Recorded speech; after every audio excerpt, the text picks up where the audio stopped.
Hello കൂട്ടുകാരെ, welcome to my YouTube channel. ഇന്ന് നമ്മൾ 9ാം ക്ലാസ്സിലെ സോഷ്യൽ സയൻസ് എക്സാം കഴിഞ്ഞ് 18/8/2025 കഴിഞ്ഞ ഫസ്റ്റ് ടേം എക്സാമിൻ്റെ ക്വസ്റ്റ്യൻ പേപ്പറുകളാണ് സോൾവ് ചെയ്യാൻ പോകുന്നത്.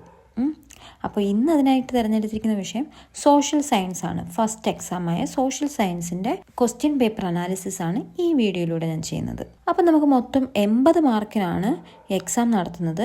2.5 മണിക്കൂർ ടൈം ഉണ്ടായിരിക്കും. അതിൽ ഫസ്റ്റ് 15 മിനിറ്റ്സ് എന്ന് പറഞ്ഞാൽ നമുക്കറിയാം എപ്പോഴും കൂൾ ഓഫ് ടൈം ആയിരിക്കും. പിന്നെ അവിടെ കുറച്ച് ഇൻസ്ട്രക്ഷൻസ്, നിർദ്ദേശങ്ങൾ തന്നിട്ടുണ്ട്. എന്തൊക്കെയാണ്?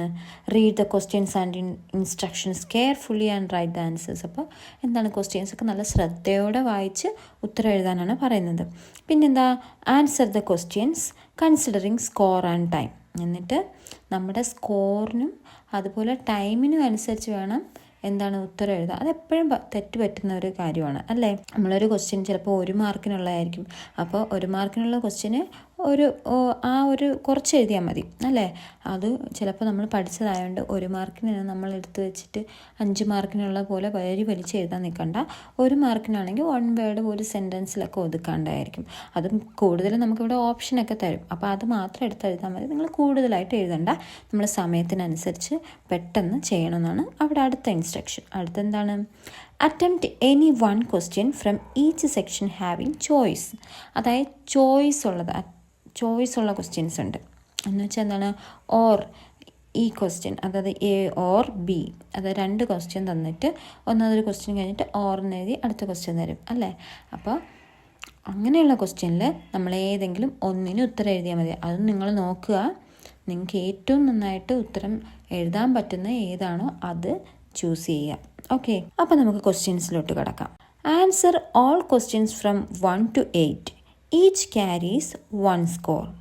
അപ്പോൾ എന്താണ്, ഞാനിപ്പോൾ ഇതിൻ്റെ എല്ലാത്തിൻ്റെ അർത്ഥം വായിച്ച് പറഞ്ഞു തരുന്നത്, ഓരോ വാക്കിൻ്റെ ആയിട്ട് പറഞ്ഞു തരുന്നത്. ഞാനിവിടെ ട്യൂഷൻ സെൻറ്ററിൽ പഠിപ്പിക്കുമ്പോൾ അറിയാം, നമ്മൾ നന്നായിട്ട് പെട്ടെന്ന് മനസ്സിലാവുന്ന, വായിച്ച ഉടനെ മനസ്സിലാവുന്ന സ്റ്റുഡൻസും ഉണ്ട്, ബ്രില്യൻ്റ് ആയിട്ടുള്ള സ്റ്റുഡൻസ് ഉണ്ടാവും. ചിലവർക്ക് എന്താണ്, ക്വസ്റ്റ്യൻ വായിച്ച് മനസ്സിലാക്കാനുള്ള കഴിവില്ലാത്ത സ്റ്റുഡൻസ് ഉണ്ടാവും. ചിലർക്ക് വായിക്കാൻ പോലും അറിയാത്ത സ്റ്റുഡൻസ് ഉണ്ടായിരിക്കും. സത്യമായിട്ടും ഇവിടെ ട്യൂഷൻ സെൻറ്ററിൽ പഠിപ്പിക്കുന്നതുകൊണ്ട് ഞാൻ മനസ്സിലാക്കിയ ഒരു പാഠമാണ്. അപ്പോൾ എല്ലാ ടൈപ്പ് സ്റ്റുഡൻസും ഉണ്ട്. അപ്പോൾ ഞാനിവിടെ ബേസ് മുതൽ ഇപ്പോൾ ഓരോന്നും വായിച്ച് എങ്ങനെ മനസ്സിലാക്കും എന്നുള്ളതാണ് പറഞ്ഞു വരുന്നത്. അപ്പോൾ നല്ല ബ്രില്യൻ്റ് ആയിട്ടുള്ള സ്റ്റുഡൻസ് ഉണ്ടെങ്കിൽ അത് ക്വസ്റ്റ്യൻസിന് മാത്രം ജസ്റ്റ് സ്കിപ്പ് ചെയ്ത് കാണുക. അല്ലെങ്കിൽ ഈ ബേസായിട്ട് ഓരോന്നും എന്താണ് അർത്ഥമാക്കുന്നതെന്ന് ബാക്കി ഒരു ബിലോ ആവറേജ് സ്റ്റുഡൻസ് കേട്ട് തന്നെ പഠിക്കണം. ഓക്കെ, ഒന്നാമത് answer all questions from 1 to 8. Answer എന്ന് വെച്ചാൽ ഉത്തരം എഴുതുക. ഓൾ ക്വസ്റ്റ്യൻസ് എല്ലാ ചോദ്യങ്ങളും ഫ്രം 1 to 8, 1 മുതൽ 8 വരെയുള്ള ചോദ്യങ്ങൾ എല്ലാത്തിൻ്റെയും ഉത്തരം എഴുതണമെന്നാണ്.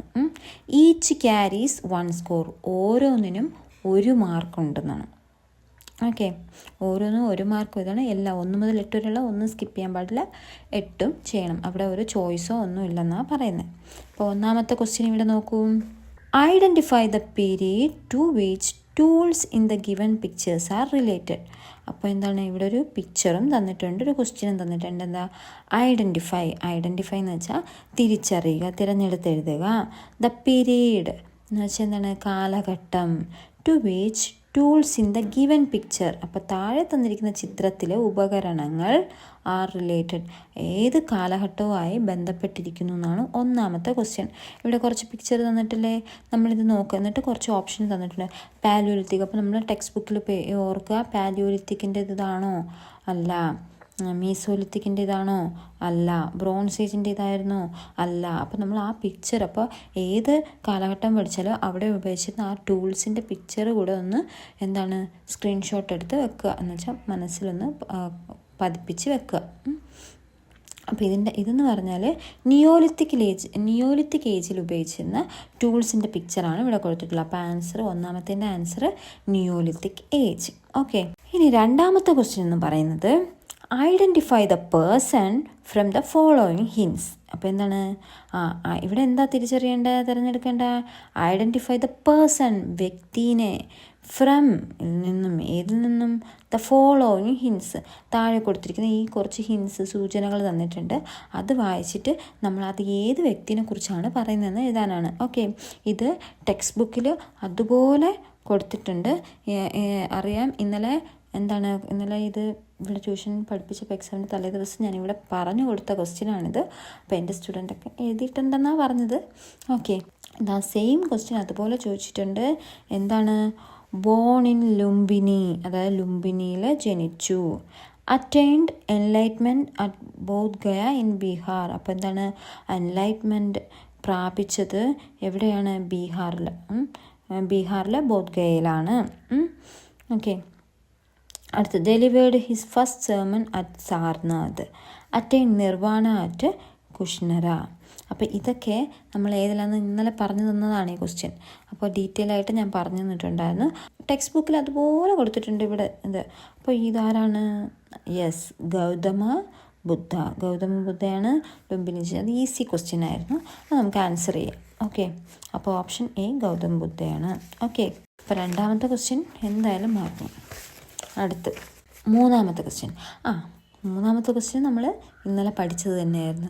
ഈ ക്വസ്റ്റ്യൻ പേപ്പർ കണ്ടപ്പോൾ എനിക്ക് ഭയങ്കര സന്തോഷമായി. കാരണം ആസ് എ ടീച്ചർ ഞാൻ ഭയങ്കര ഹാപ്പി ആയിരുന്നു. ഞാൻ ഈ ക്വസ്റ്റ്യൻ പേപ്പറിൽ എല്ലാ ക്വസ്റ്റ്യൻസിനും ഞാനത് ഇന്നലെ പറഞ്ഞു കൊടുത്തിട്ടുണ്ടായിരുന്നു. ഈ പഠിപ്പിച്ച ക്വസ്റ്റ്യൻസ് തന്നെയാണ് വന്നത്. ഇനി അവർ അത് ഓർമ്മയിലിരുന്ന് എഴുതിയിട്ടുണ്ടോ ഇല്ലയെന്ന് അറിയത്തില്ല, പക്ഷേ എല്ലാ ക്വസ്റ്റ്യൻസും ഞാൻ പറഞ്ഞു കൊടുത്തു. ഈ ക്വസ്റ്റ്യനും ഇന്നലെ പറഞ്ഞു തന്നെയായിരുന്നു അല്ലേ. അതിൽ നമുക്ക് ബോംഡില പാസ് വിട്ടുപോയായിരുന്നു. ബാക്കി 3 പാസും പറഞ്ഞിട്ടുണ്ടായിരുന്നു പിള്ളേർ. അപ്പോൾ നമുക്ക് ബാക്കി 3 കിട്ടിയ ബോംഡില പാസ് എഴുതിക്കൂടെ? അപ്പോൾ ഇതാണ് മൂന്നാമത്തെ ക്വസ്റ്റ്യൻ. ഇതാണ്: arrange the items in column B appropriate to column A and choose the correct combination from the options given below. Okay, അപ്പോൾ എന്താ പറയുന്നത്? അറേഞ്ച് ക്രമീകരിക്കുക. The items in column B appropriate to column A. Column എക്ക് അനുയോജ്യമായത് column ബിയിൽ നിന്ന് ഏതാണെന്ന് ക്രമീകരിച്ചെടുക്കുക. And choose the correct combination from the option. എന്നിട്ട് അതിൻ്റെ കറക്റ്റ് കോമ്പിനേഷൻ ഏതാണെന്ന് താഴെയാണ് ഓപ്ഷൻ തന്നിട്ടുള്ള ആ ഓപ്ഷനിൽ നിന്ന് കണ്ടെത്തി എഴുതാനാണ് പറയുന്നത്. അപ്പോൾ നമുക്ക് ബനിഹാൽ പാസ് നമ്മൾ ഇന്നലെ പഠിച്ചു. ഏതായിരുന്നു? ജമ്മു ആൻഡ് കാശ്മീർ അല്ലേ. ടെക്സ്റ്റ് ബുക്കിൽ ഇത് പേജ് നമ്പർ ഇല്ല, ഇത് എനിക്ക് ഓർക്കുന്നില്ല. പക്ഷേ ടെക്സ്റ്റ് ബുക്കിൽ ഇന്നലെ ഞാൻ ആ പോർഷൻ എടുത്ത് പറഞ്ഞു കൊടുത്തതായിരുന്നു. അപ്പോൾ എൻ്റെ സ്റ്റുഡൻസ് എഴുതി എന്നാണ് പറയുന്നത്. ഓക്കെ, നോക്കാം. ബനിഹാൽ പാസ് ഏതാണ്? ജമ്മുവിനെയും കാശ്മീരിനെയും തമ്മിൽ ബന്ധിപ്പിക്കുന്നതാണ്. അടുത്ത് ബോംഡില പാസ് ഞാൻ ഇന്നലെ പറഞ്ഞില്ലായിരുന്നു, അപ്പോൾ അത് നമുക്ക് അവിടെ അങ്ങ് മാറ്റി വെക്കുക. പിന്നെ അടുത്ത് വരുന്നത് ഓപ്ഷൻ സി ആണ്. ഓപ്ഷൻ സി ഏതാണ്? വരാലച്ചാല പാസ്. അത് ഇന്നലെ പറഞ്ഞായിരുന്നു. ഏതിനെ? ഹിമാചൽ പ്രദേശിനെയും ലഡാക്കിനെയും തമ്മിൽ ബന്ധിപ്പിക്കേണ്ടെന്നുള്ള പാസ്സാണ്. അപ്പം അതായി. അടുത്ത റോഹ്താങ് പാസ് ഇന്നലെ പറഞ്ഞു. കുളു, ലാഹുൽ, സാപ്തി വാലീസിനെ തമ്മിൽ ബന്ധിപ്പിക്കുന്നതാണ്.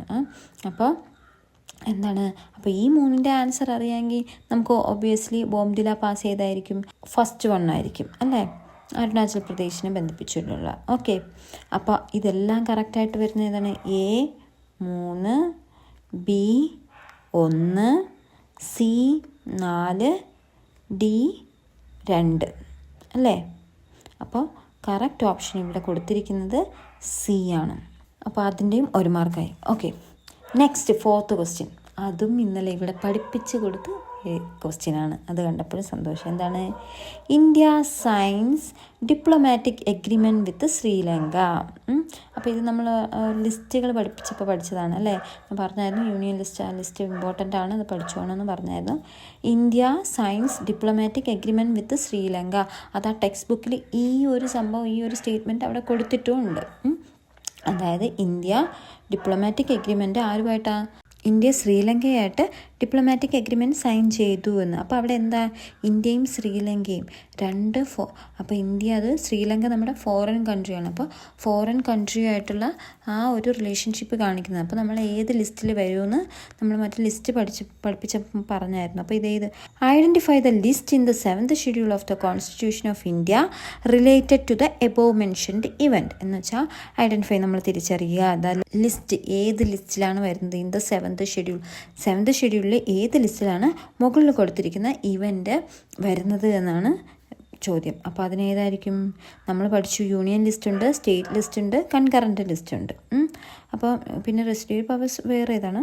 ഓക്കെ, നമ്മൾ പഠിച്ച 3 ലിസ്റ്റ് ഇവിടെ options union list, state list, concurrent list, residuary powers എന്നാണ് തന്നിട്ടുള്ളത്. നമുക്കതിലേതറിയാം? നമുക്കറിയാം യൂണിയൻ ലിസ്റ്റിലാണ് ഇത് വരുന്നത്. കാരണം ഇതെന്ന് വെച്ചാൽ ഒരു ഇന്ത്യ ഫോറിൻ കൺട്രി ആയിട്ടുള്ളൊരു റിലേഷൻഷിപ്പാണ് കാണിക്കുന്നത്.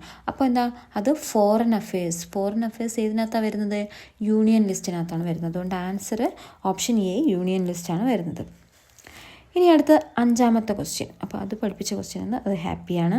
അടുത്ത 5ാമത്തെ ക്വസ്റ്റ്യൻ എന്ന് വെച്ചാൽ 2 സ്റ്റേറ്റ്മെൻറ്റ് തന്നിട്ടുണ്ട്. Statement 1, the Himalayas were formed by the convergence of the Indian plate and Eurasian plate. അപ്പോൾ എന്താ ഒന്നാമത്തെ സ്റ്റേറ്റ്മെൻറ്റ് പറയുന്നത്?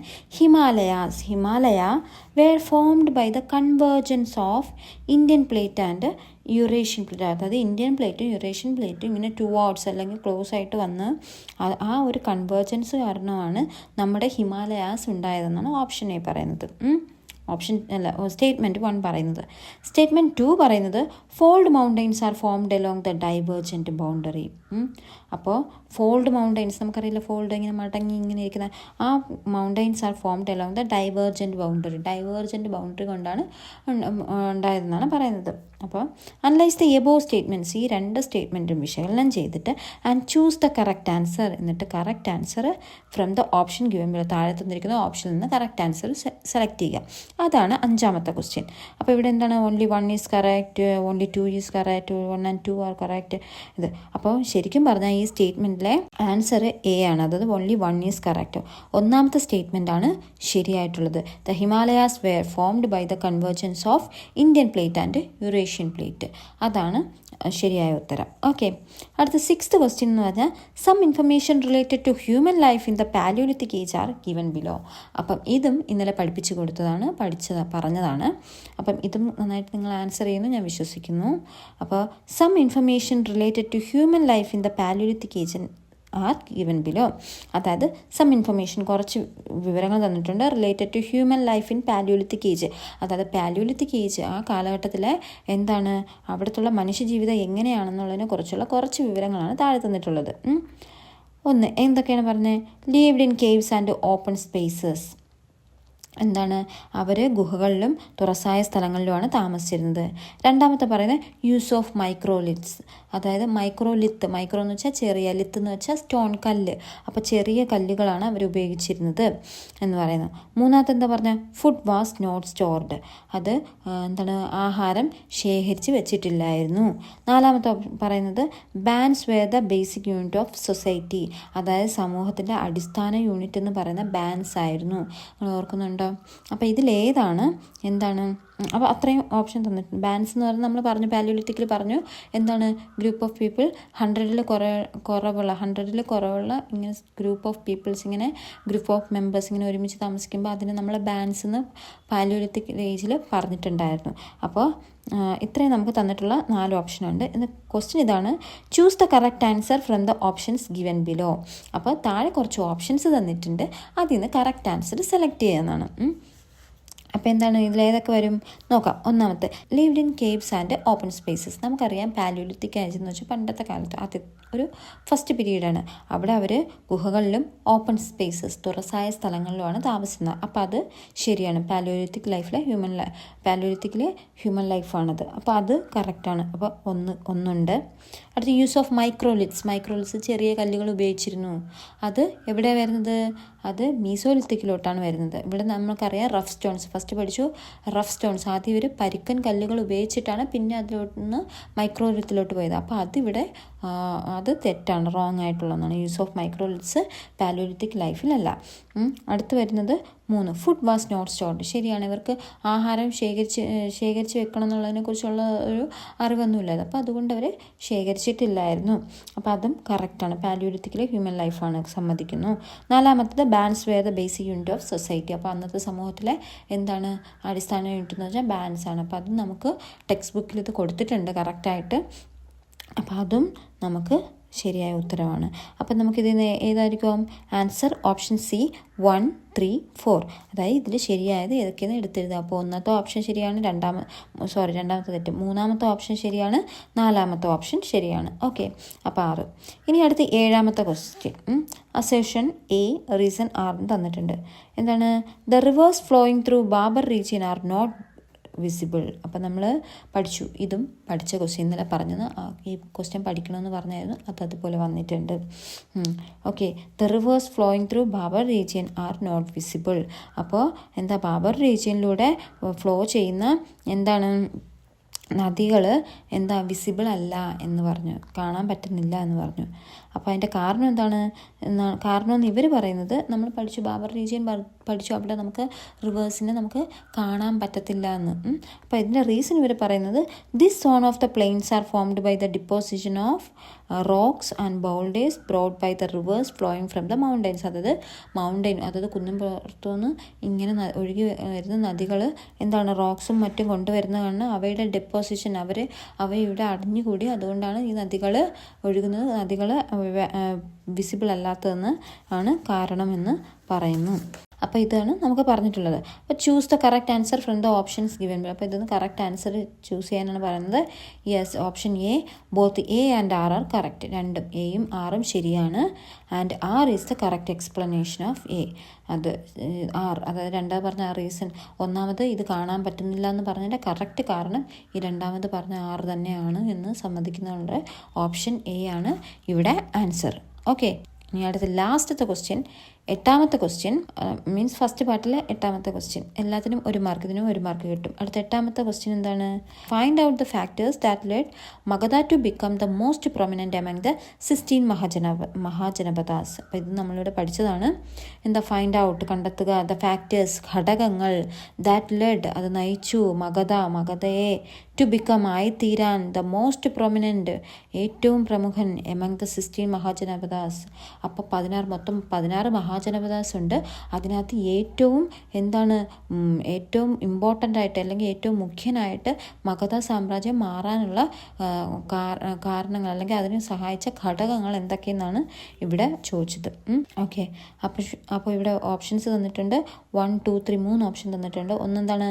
Magadha was a fertile region with plenty of rainfall. അത് ശരിയല്ലേ? നമ്മൾ മഗധയിൽ പഠിച്ചപ്പോൾ പറഞ്ഞായിരുന്നു, മഗധ എന്ന് വെച്ചാൽ ഫെർട്ടൈൽ റീജിയൻ, നല്ല ഫലപുഷ്ടിയുള്ള പ്രദേശമാണ്, വിത്ത് പ്ലെൻറ്റി ഓഫ് റെയിൻഫോൾ, നല്ല ധാരാളം മഴ കിട്ടുന്നുണ്ട് എന്ന് പറഞ്ഞു. അപ്പോൾ അത് ശരിയാണ്. രണ്ടാമത്തെ ഓപ്ഷൻ എന്താ പറഞ്ഞത്? Elephants were available in large numbers in the forest of Magadha. നമ്മൾ പഠിച്ചു മഗധയിലെ കാടുകളിൽ ധാരാളം എലിഫൻറ്റ്സ് അവൈലബിൾ ആയിരുന്നു എന്ന് പഠിച്ചു. അപ്പോൾ അതും കറക്റ്റാണ്. ഇനി മൂന്നാമത്തെ ഓപ്ഷൻ എന്താണ്?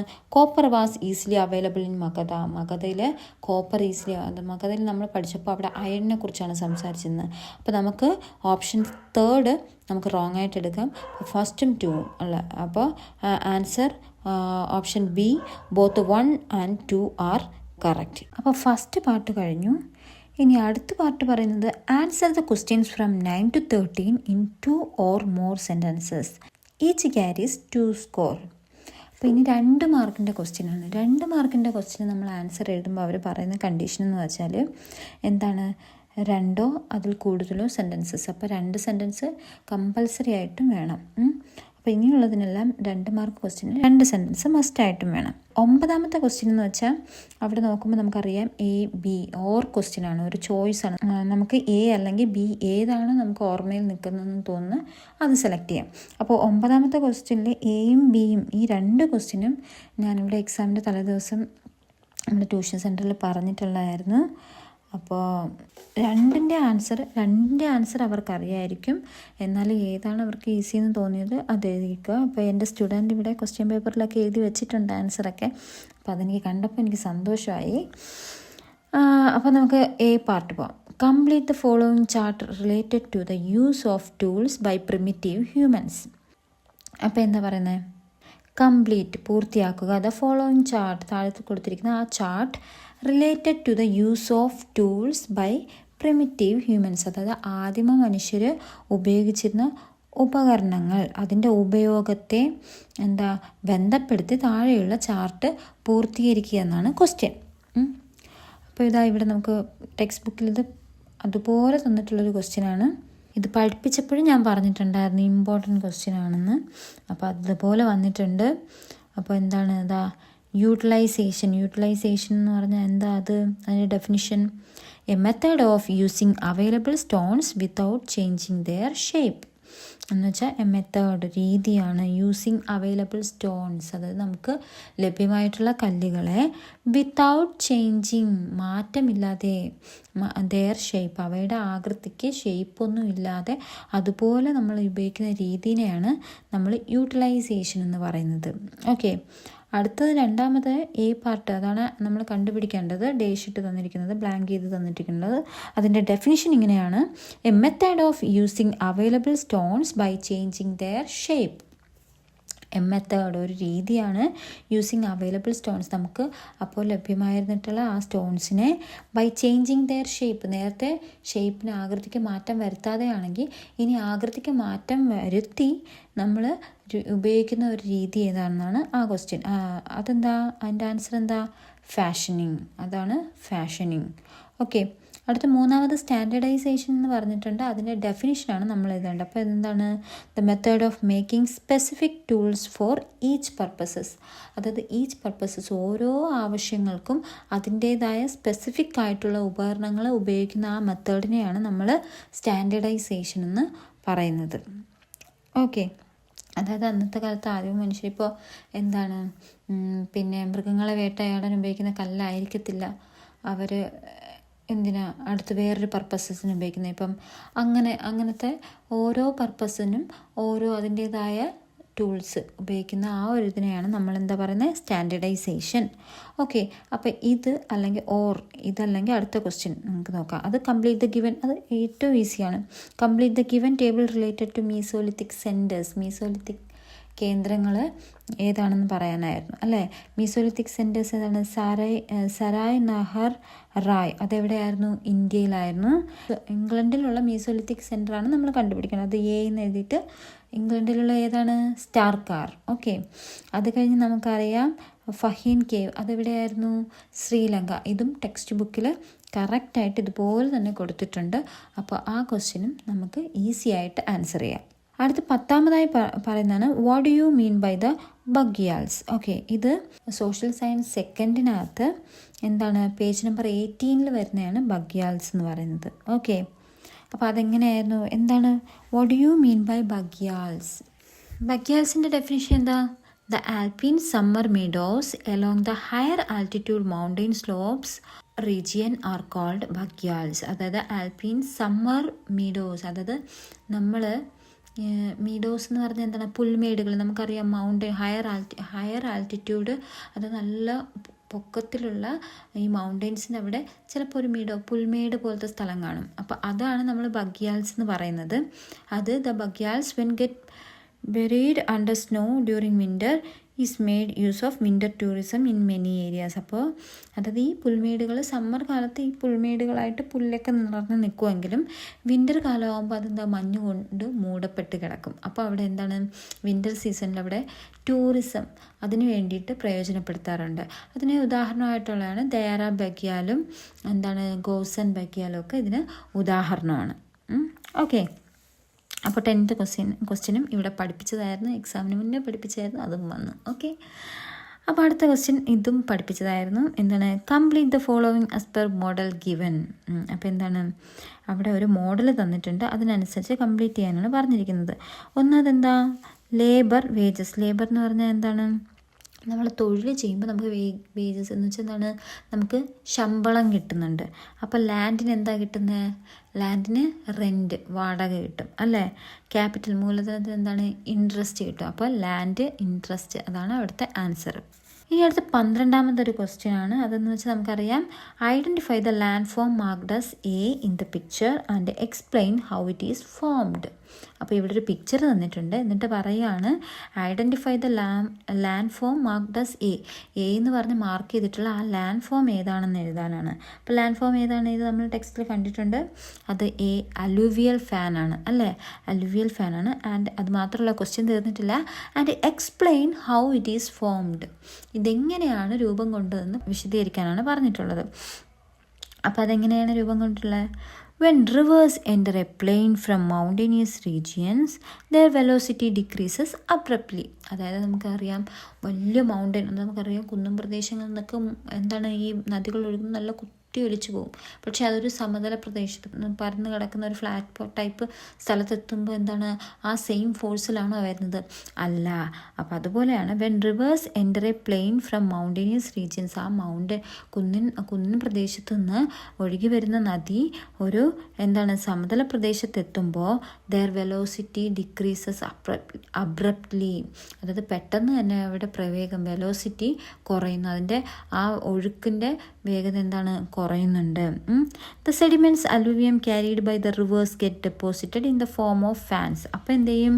നമുക്കറിയാം നല്ല ശക്തിയായി ഒഴുകി വരുന്ന നദികളിൽ എന്താവും? എന്തെങ്കിലും ഡെപ്പോസിറ്റ്സ് അല്ലെങ്കിൽ റെമനൻസ് അലൂവിയം അതായത് എക്കൽ അവശിഷ്ടങ്ങളും അങ്ങനെയുള്ള സംഭവങ്ങളുണ്ടായിരിക്കും. അതിങ്ങനെ ഫാസ്റ്റായിട്ട് വന്നത് ഒരു പ്ലെയിൻ അവിടെ എത്തുമ്പോൾ എന്ത് ചെയ്യും? അവിടെ എന്ത് ചെയ്യും? ഡെപ്പോസിറ്റ് ചെയ്യും. അല്ലെ, വെലോസിറ്റി കുറയുന്നതനുസരിച്ച് അവിടെ ഡെപ്പോസിറ്റ് ചെയ്യാറുണ്ട്. അപ്പോൾ ഇങ്ങനെ ഡെപ്പോസിറ്റ് ചെയ്യുന്ന അത് എന്ത് ഫോമിലാവും? അത് ഫാൻസ് രൂപം കൊടുക്കുന്നു. Such deposited land forms features are referred to as alluvial fans. ഇങ്ങനെയുള്ള ഇതുപോലുള്ള ഡെപ്പോസിറ്റഡ് ലാൻഡ് ഫോംസ്, ഇങ്ങനെയുള്ള ഈ അവശേഷിക്കുന്ന ഈ അവശിഷ്ടങ്ങൾ വന്ന് അടിഞ്ഞുകൂടിയ ഈ ലാൻഡ് ഫോമിനെയാണ് എന്താണ് നമ്മൾ അലൂവിയൽ ഫാൻസ് എന്ന് പറയുന്നത്. കണ്ടില്ലേ പിക്ചറിൽ? മൗണ്ടനിൽ നിന്ന് ഇങ്ങ് വന്നൊരു ഒരു പ്ലെയിനിലെത്തിയപ്പോഴത്തേക്കും അതിൻ്റെ വെലോസിറ്റി അങ്ങ് കുറഞ്ഞു. അങ്ങനെ അവിടെ ഡെപ്പോസിറ്റ് ചെയ്യുകയാണ്, അലൂവിയം ഒക്കെ അവിടെ ഡെപ്പോസിറ്റ് ചെയ്യുകയാണ്. ഓക്കെ, അടുത്ത 13ാമത്തെ question. Mention the 2 sects of Jainism. Sects. Okay, ജൈനിസത്തിൻ്റെ 2 സെക്ഷൻ ഏതൊക്കെയാണ്? ശ്വേതാംബരാസും ദിഗംബരാസും. അത് നമ്മൾ ടെക്സ്റ്റ് ബുക്കിൽ പഠിച്ചതാണ്. പേജ് നമ്പർ 28 അതായത് സോഷ്യൽ സയൻസ് ഫസ്റ്റ് ടെക്സ്റ്റ് ബുക്കിലെ പേജ് നമ്പർ 28 ഉണ്ട്. ഓക്കെ, ഡീറ്റെയിൽ ആയിട്ട് വായിച്ചാൽ മതി. അപ്പോൾ ഇനി അടുത്ത് വരുന്നത് answer the questions from 14 to 21 in 3 or more sentence. അപ്പോൾ ഇനി അങ്ങോട്ട് 3 മാർക്ക് ക്വസ്റ്റ്യൻ ആണ് വരുന്നത്. അപ്പോൾ 3 സെൻറ്റൻസസ് മസ്റ്റായിട്ടും വേണം. 3യോ അതിൽ കൂടുതലോ ആവാൻ കുഴപ്പമില്ല, പക്ഷേ 3യിൽ കുറയാൻ പാടില്ല. ഓക്കെ, അങ്ങനെയുള്ള ക്വസ്റ്റ്യനാണ്. ഫസ്റ്റ് ക്വസ്റ്റ്യൻ നമുക്ക് ഹാപ്പിയാണ്. അലൂവിയൽ പ്ലെയിൻ ഇന്നലെ ഞാൻ പഠിപ്പിച്ചതേ ഉണ്ടായിരുന്നുള്ളൂ, അലൂവിയൽ പ്ലെയിൻ. ഓക്കെ, അപ്പോൾ എക്സാമിന് പോകുന്നതിന് മുമ്പ് ഇത് നോക്കിയിട്ട് പോകണമെന്ന് പറഞ്ഞായിരുന്നു, അത് തന്നെ വന്നിട്ടുണ്ട്. Explain the alluvial plains. Okay, അപ്പോൾ അലൂവിയൽ പ്ലെയിൻസിനെ കുറിച്ച് നമ്മൾ പഠിച്ചായിരുന്നു. എന്താണ് ഓർമ്മയില്ലേ? അതെ, എന്താണ് നോർത്ത് ഇന്ത്യൻ പ്ലെയിൻ നമ്മൾ പറഞ്ഞിട്ടുണ്ട്. നോർത്ത് ഇന്ത്യൻ പ്ലെയിനിനെ 3ആയിട്ട് ഡിവൈഡ് ചെയ്തിട്ടുണ്ട്. എന്താണ് അതിലൊന്ന് ബാബറാണെന്ന് പറഞ്ഞു, താരൈ പറഞ്ഞു, പിന്നെ അത് കഴിഞ്ഞ് വരുന്നതാണ് അലൂവിയൽ പ്ലെയിൻ എന്ന് പറഞ്ഞു. അതിൽ അലൂവിയൽ പ്ലെയിനിനെ കുറിച്ച് അപ്പോൾ നമ്മൾ ആൻസർ എഴുതുമ്പോൾ ഇതും കൂടെ എഴുതുക. അലൂവിയൽ പ്ലെയിൻ്റെ പ്രത്യേകത എന്തൊക്കെയെന്ന് പറഞ്ഞു? ഇതൊരു നാരോ ബെൽറ്റാന്ന് പറഞ്ഞിട്ടുണ്ട്. അപ്രോക്സിമേറ്റ്ലി 8 to 10 കിലോമീറ്റർ വൈഡാന്ന് പറഞ്ഞിട്ടുണ്ട്. എങ്ങനെയാണ്? ഈ ശിവാലിക് മൗണ്ടെയിൻ റേഞ്ചിന് running parallel to the Shivalik mountain range and at the breakup of the slope. അപ്പോൾ എന്താണ് നമ്മുടെ ഈ ശിവാലിക് മൗണ്ടെയിൻ റേഞ്ചിന് പാരലായിട്ട് പോകുന്നു പറയുന്നുണ്ട്. പിന്നെ പറയുക? It is situated to the south of the Shivalik mountain range along its foot hills. അപ്പോൾ ഇത് ശിവാലിക് മൗണ്ടെയിൻ റേഞ്ചിൻ്റെ സൗത്തിലാണ് വരുന്നത്. This zone of the plain is formed by the deposition of rocks and boulders brought by the rivers flowing from the mountains. അതായത് മൗണ്ടെയിൻസിൽ നിന്ന് ഒഴുകി വരുന്ന ഈ നദികൾ കൊണ്ടുവരുന്ന റോക്സും അതെല്ലാം അതെല്ലാം കൂടെ ഡെപ്പോസിറ്റ് ചെയ്താണ് ഈ ഒരു ലാൻഡ് ഫോം ഉണ്ടാകുന്നതെന്ന് പറഞ്ഞായിരുന്നു. പിന്നെ the rivers flowing through this region are not visible as they flow beneath the rocks and boulders. അപ്പോൾ നമ്മൾ പറഞ്ഞായിരുന്നു ഇതുവഴി നമുക്ക് ഇവിടെ കൂടെ ഒഴുകുന്ന നദികളെ നമുക്ക് കാണാൻ പറ്റൂല എന്ന് പറഞ്ഞു. കാരണം അതെന്താണ്? Beneath the rocks and boulders. അത് ഈ കാരണം കൊണ്ട് നമുക്ക് കാണാൻ പറ്റില്ല എന്നും പഠിച്ചായിരുന്നു. ഓക്കെ, ഏതാണ്? Alluvial plains. അത്രേ നമ്മൾ എഴുതുക. ഓക്കെ, അടുത്ത് പറയുന്നത് എന്താണ്? അതിൻ്റെ തന്നെ ക്വസ്റ്റ്യൻ എന്താണ്? Give an account of the characteristics of the tropical deciduous forest in the north Indian plain. അതും സോഷ്യൽ സയൻസ് സെക്കൻഡിലെ പേജ് നമ്പർ 44 കാണുന്നുണ്ട്. അപ്പോൾ എന്താണ് ഇതിനെക്കുറിച്ച്? Tropical deciduous forest. നമുക്കറിയാം, നമ്മളിത് എവിടെ പഠിച്ചപ്പോഴാണ് പറഞ്ഞത്, natural vegetation of the north Indian plain എന്ന് പറഞ്ഞു. അതായത് നോർത്ത് ഇന്ത്യൻ പ്ലെയിനിലെ നാച്ചുറൽ വെജിറ്റേഷനെ കുറിച്ച് പറഞ്ഞപ്പോഴാണ് നമ്മൾ പറഞ്ഞു അവിടുത്തെ പ്രധാനമായിട്ടും നാച്ചുറൽ വെജിറ്റേഷൻ 3 ഉണ്ട്. The tropical deciduous forest, the tropical thorn forest, Sam forest എന്ന് പറഞ്ഞായിരുന്നു. ഓർമ്മയുണ്ടല്ലോ. അതിനകത്ത് തന്നെ ഈ ട്രോപ്പിക്കൽ ഡെസിഡിയസ് ഫോറസ്റ്റിനെ 2ആയിട്ട് തരംതിരിച്ചിട്ടുണ്ട് അല്ലേ. ഡ്രൈ ഡെസിഡിയസ് ഫോറസ്റ്റ് എന്നും പിന്നെ എന്താണ് ദ മോയിസ്റ്റ് ഡെസിഡിയസ് ഫോറസ്റ്റ് എന്നും പറഞ്ഞ് പഠിച്ചായിരുന്നു. The tropical deciduous forest are further. അപ്പോൾ നമുക്കൊരു 3 മാർക്കിനായതുകൊണ്ട് ഇതിനെ ഈ ടെക്സ്റ്റിലുള്ള എല്ലാം വാരി വലിക്കേണ്ട ഒരു 3 സെൻറ്റൻസ് നിങ്ങൾ പഠിച്ച് ഓർമ്മയിൽ വരുന്ന ഒരു 3 സെൻറ്റൻസ് എഴുതിയാൽ മതി. അപ്പോൾ അത് നമുക്ക് എങ്ങനെ ചുരുക്കി എഴുതാം? ട്രോപ്പിക്കൽ ഡെസിഡിയസ് ഫോറസ്റ്റ് എന്ന് പറഞ്ഞിട്ട് അടുത്ത പോയിന്റിൽ എന്താ, ഡിവൈഡഡ് ഇൻറ്റു 2 എന്ന് പറഞ്ഞ് എഴുതാം. എന്തൊക്കെയാണ്? ഡ്രൈ ഡെസിഡിയസ് ഫോറസ്റ്റും മോയിസ്റ്റ് ഡെസിഡിയസ് ഫോറസ്റ്റും എന്ന് പറഞ്ഞു. അതിൽ ഈ ഡ്രൈ ഡെസിഡിയസ് ഫോറസ്റ്റിൻ്റെ പ്രത്യേക സവിശേഷത ഫീച്ചേഴ്സ് എന്താണ്? Found in those regions where the annual rainfall ranges between 70 centimetre and 100 centimetre. അപ്പോൾ നമ്മൾ പറഞ്ഞു എന്താണ് അത് വാർഷിക മഴ എന്ന് പറഞ്ഞാൽ എന്താണ്, മഴയുടെ ആ ഒരു റേഞ്ച് എന്ന് പറഞ്ഞാൽ ബിറ്റ്വീൻ 70 സെൻറ്റിമീറ്റർ ആൻഡ് 100 സെൻറ്റിമീറ്റർ ആണ്. ഇതേ സമയം നമ്മുടെ മോയിസ്റ്റ് ഡെസിഡിയസ് ഫോറസ്റ്റിന് എന്താണ്, അത് എത്രയാണ് 100 സെൻറ്റിമീറ്ററിനും എത്രയാണ് 200 സെൻറ്റിമീറ്ററിലുമാണ്, ഇടയ്ക്കാണ്, അതിൻ്റെ റേഞ്ചിലാണ് അല്ലേ. അടുത്ത് ഡ്രൈ ഡെസിഡിയസ് ഫോറസ്റ്റ് എന്ന് പറഞ്ഞാൽ എന്താണ്, ഇത് ഇവിടെ ഒരു പ്രത്യേകത, in these forest tree shed their leaves for approximately 6 to 8 weeks in the dry season when sufficient moisture is not available. അപ്പോൾ കാര്യക്ഷമമായിട്ടുള്ള മോയ്സ്ചർ ഇതിന് കിട്ടാതെ വരുമ്പോൾ ഇതെന്താണ്, ഒരു 6 to 8 weeks വരെ എന്താ ഈ ഡ്രൈ സീസണിൽ ഇതെന്താ ചെയ്യും, ലീവ്സ് ഷെഡ് ചെയ്യും, ഇല പൊഴിക്കുന്ന ഒരു പ്രത്യേക ഒരു നേച്ചർ ഇതിനുണ്ട്. പിന്നെ അതുമാത്രമല്ല the dry deciduous forest are found in the plains of Uttar Pradesh and Bihar. പിന്നെ അടുത്ത പോയിന്റ് എന്ത് എഴുതാം, ഇതെവിടെയാണ് കാണപ്പെടുന്നത്, ഉത്തർപ്രദേശും ബീഹാറിലുമാണ് കാണപ്പെടുന്നതെന്ന് പറയാം. അതേസമയം നമുക്ക് മോയിസ്റ്റ് ഡെസിഡിയസ് ഫോറസ്റ്റ് എടുത്ത് നോക്കുമ്പോൾ എന്താണ് പ്രത്യേകത, അവിടുത്തെ ആനുവൽ റെയിൻഫോൾ റേഞ്ച് എന്ന് പറഞ്ഞാൽ 100 to 200 സെൻറ്റിമീറ്റർ ആണ്. പിന്നെ ഇവിടെ എന്താണ്, മോഡറേറ്റ് റെയിൻഫോളാണ് ഇവിടെ കിട്ടുന്നത്. പിന്നെ എന്താണ് ഇവിടെ എന്ന് വെച്ചാൽ they are mainly seen along the strip of Shivalik range including Tarai and Bhabar in the certain parts of. അപ്പോൾ താരയും ബാബറിൻ്റെയും കൂടെ ഒഡീഷയുടെയും വെസ്റ്റ് ബംഗാളിൻ്റെ ചില ഭാഗങ്ങളിലാണ് ഇത് കണ്ടുവരുന്നത്.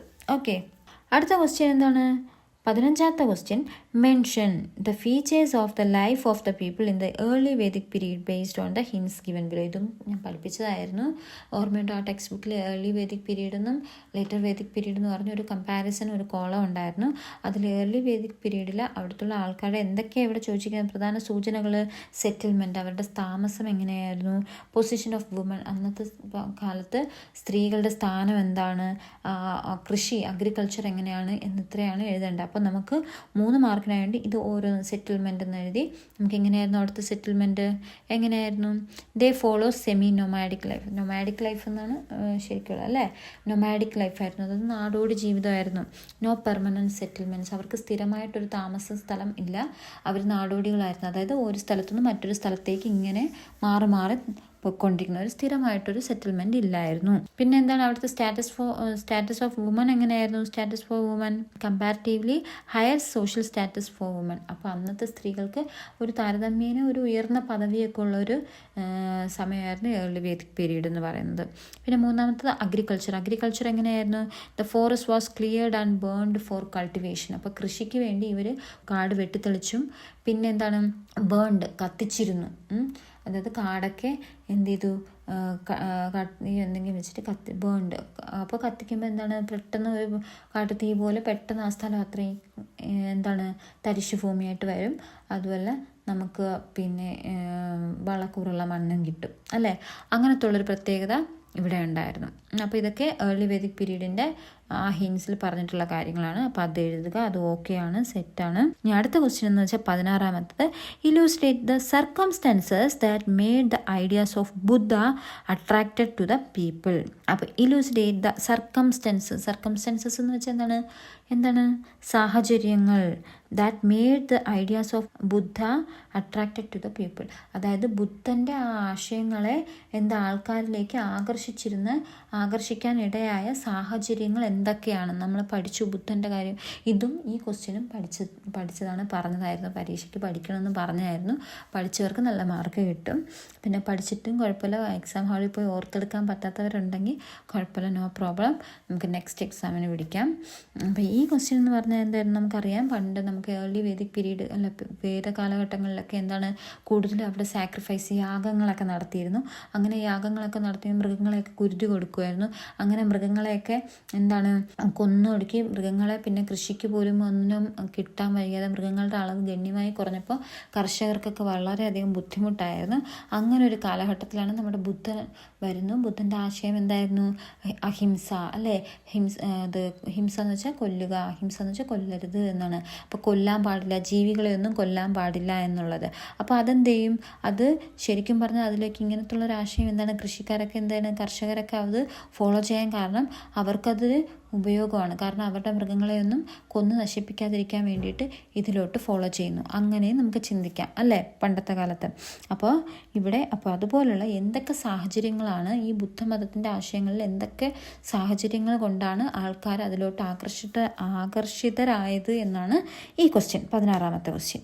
Okay, Buddha's ideas that attracted people, അതാണ് ആൾക്കാരെ അട്രാക്റ്റ് ചെയ്ത ആ ഒരു ആശയങ്ങൾ എന്താണെന്നാണ് നോക്കുന്നത്. The Buddha's teachings and principles were simple and practical. അതായത് ബുദ്ധൻ്റെ ടീച്ചിങ്സും പിന്നെ അവിടുത്തെ തത്വങ്ങൾ പ്രിൻസിപ്പിൾസ് എന്ന് വെച്ചാൽ വളരെ സിമ്പിളാണ്. സിമ്പിൾ ആൻഡ് പിന്നെ പ്രാക്ടിക്കൽ, നമുക്ക് എന്താണ് അത് പ്രാക്ടിക്കലായിട്ട് നടക്കുമെന്നുള്ള ഒരു കാര്യങ്ങളാണ്, അത് ചെയ്യാൻ പറ്റുന്ന കാര്യങ്ങളുമായിരുന്നു. He rejected the Vedas, sacrifices, yagas and the caste system. അപ്പോൾ വേദകാലഘട്ടത്ത് യാഗാസ് ഞാൻ നേരത്തെ പറഞ്ഞ പോലെ സാക്രിഫൈസ് ബലി അർപ്പിക്കുക, പിന്നെ എന്താണ് കാസ്റ്റ് സിസ്റ്റം, അതായത് വർണ്ണ സിസ്റ്റമൊക്കെ ഓർമ്മയുണ്ടല്ലോ, പിന്നെ ഉയർന്ന പദവി, അങ്ങനെ ഉയർത്തുന്നവർ താഴ്ന്നവർ, അങ്ങനെയുള്ള ജാതി സിസ്റ്റമൊക്കെ ഉണ്ടായിരുന്നു. അപ്പോൾ അതിനെയൊക്കെ ബുദ്ധ റിജക്റ്റ് ചെയ്തു. അപ്പോൾ അതും ആൾക്കാർക്ക് ആകർഷകമായി തോന്നി. പിന്നെന്താണ്? His concept of ahimsa was suitable to the new conditions in the Ganga basin. അപ്പോൾ അതെന്താണ്? അതുമാത്രമല്ല അഹിംസ എന്ന് പറഞ്ഞൊരു കോൺസെപ്റ്റ് ആയിരുന്നു. അഹിംസ എന്ന് വെച്ചാൽ എന്താണ്? അഹിംസ എന്ന് വെച്ചാൽ മൃഗങ്ങളെ കൊല്ലുക, അഹിംസ എന്ന് വെച്ചാൽ കൊല്ലരുത് എന്ന്. അപ്പോൾ കൊല്ലരുത് എന്നാണ് ബുദ്ധൻ്റെ ആശയങ്ങൾ പറഞ്ഞിരുന്നത്. ഓക്കെ, പിന്നെ അത് മാത്രമല്ല എന്താണ്? Buddha spread his ideas in Pali, the language of common people. അപ്പോൾ സാധാരണ ആൾക്കാരുടെ ഭാഷയായ പാലി ഭാഷയിലാണ് ബുദ്ധൻ്റെ ഈ ആശയങ്ങളൊക്കെ പ്രചരിപ്പിച്ച് വന്നത്. അത് അപ്പോൾ സാധാരണ ആൾക്കാർക്കത് അക്സെപ്റ്റബിൾ ആയിരുന്നു. അപ്പോൾ ഇതൊക്കെയാണ്, ഈ സർക്കംസ്റ്റൻസസ് ആണ് പീപ്പിൾസിന് എന്താണ് ബുദ്ധയിലോട്ട് ആകർഷിച്ചത്. Okay, clear? Okay, then next question, 17th question.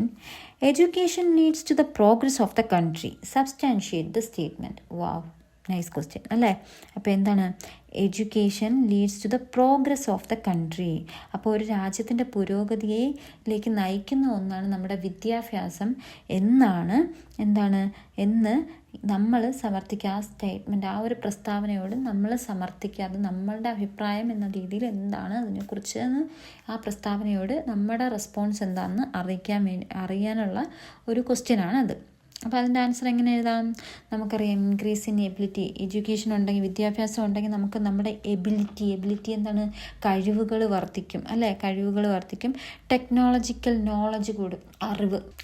അപ്പോൾ ടെക്നിക്കൽ പരമായിട്ടും എല്ലാം നമുക്കൊരു സാധാരണക്കാരന് ചെയ്യാവുന്നതിനെക്കാട്ടിലും ഒരു വിദ്യാഭ്യാസമുള്ള ഒരാൾക്ക് ടെക്നിക്കൽ പരമായിട്ട് കൂടുതൽ നോളജ് ഉണ്ടായിരിക്കും. സ്കിൽ ഡെവലപ്മെൻറ്റ്, നമ്മുടെ കഴിവുകൾ എന്താണ് വികസിപ്പിച്ചെടുക്കാൻ പറ്റും. പിന്നെ എന്താ? ബെറ്റർ ജോബ്, നല്ല വിദ്യാഭ്യാസം കിട്ടി നല്ല ജോലി കിട്ടും. പിന്നെ എന്താണ്? ബെറ്റർ ഇൻകം, നല്ല വരുമാനം കിട്ടും. നല്ല ജോലി കിട്ടി നല്ല വരുമാനം കിട്ടും. പിന്നെ ബെറ്റർ ക്വാളിറ്റി ഓഫ് ലൈഫ്, അപ്പോൾ നമ്മുടെ ലൈഫ് സ്റ്റൈൽ തന്നെ മാറും.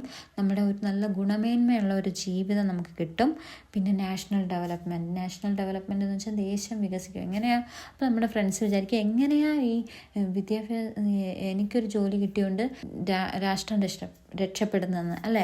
എന്നാൽ നമ്മൾ ജോലി കിട്ടി നമ്മുടെ വരുമാനത്തിൽ നിന്ന് ഒരു വിഹിതം ടാക്സായിട്ട് ഗവൺമെൻറ്റിന് പോകും. അപ്പം ഗവൺമെൻറ്റും അതോടൊപ്പം എന്താണ് വളരുക, നമ്മുടെ രാജ്യവും എന്താണ് ഡെവലപ്പ് ആയിക്കൊണ്ടിരിക്കുകയാണ്. അപ്പോൾ ഇതൊക്കെയാണ് നമ്മുടെ പ്രോഗ്രസ്സിന്, ഒരു രാജ്യത്തിൻ്റെ പ്രോഗ്രസ്സിന് കാരണമാകുന്നു പറയാനുള്ള കാരണങ്ങൾ. ഓക്കെ, അടുത്ത next question 18. Explain the soil types in the Himalayan mountain region. അപ്പോൾ ഹിമാലയൻ മൗണ്ടെയിൻ റീജിയൻ, ആ ഹിമാലയൻ മൗണ്ടെയിൻ പ്രദേശത്തുള്ള സോയിൽ ടൈപ്സ്, മണ്ണിനങ്ങൾ ഏതൊക്കെയെന്നാണ് ചോദിക്കുന്നത്. Okay, soil types in the Himalayan mountain region. അപ്പോൾ അവിടെ തന്നെ എന്തൊക്കെ സോയിൽ തരത്തിലുണ്ട്? Mountain soil or forest soil, അതായത് പർവ്വത മണ്ണ് അല്ലെങ്കിൽ വനമണ്ണെന്ന് പറയും അല്ലേ.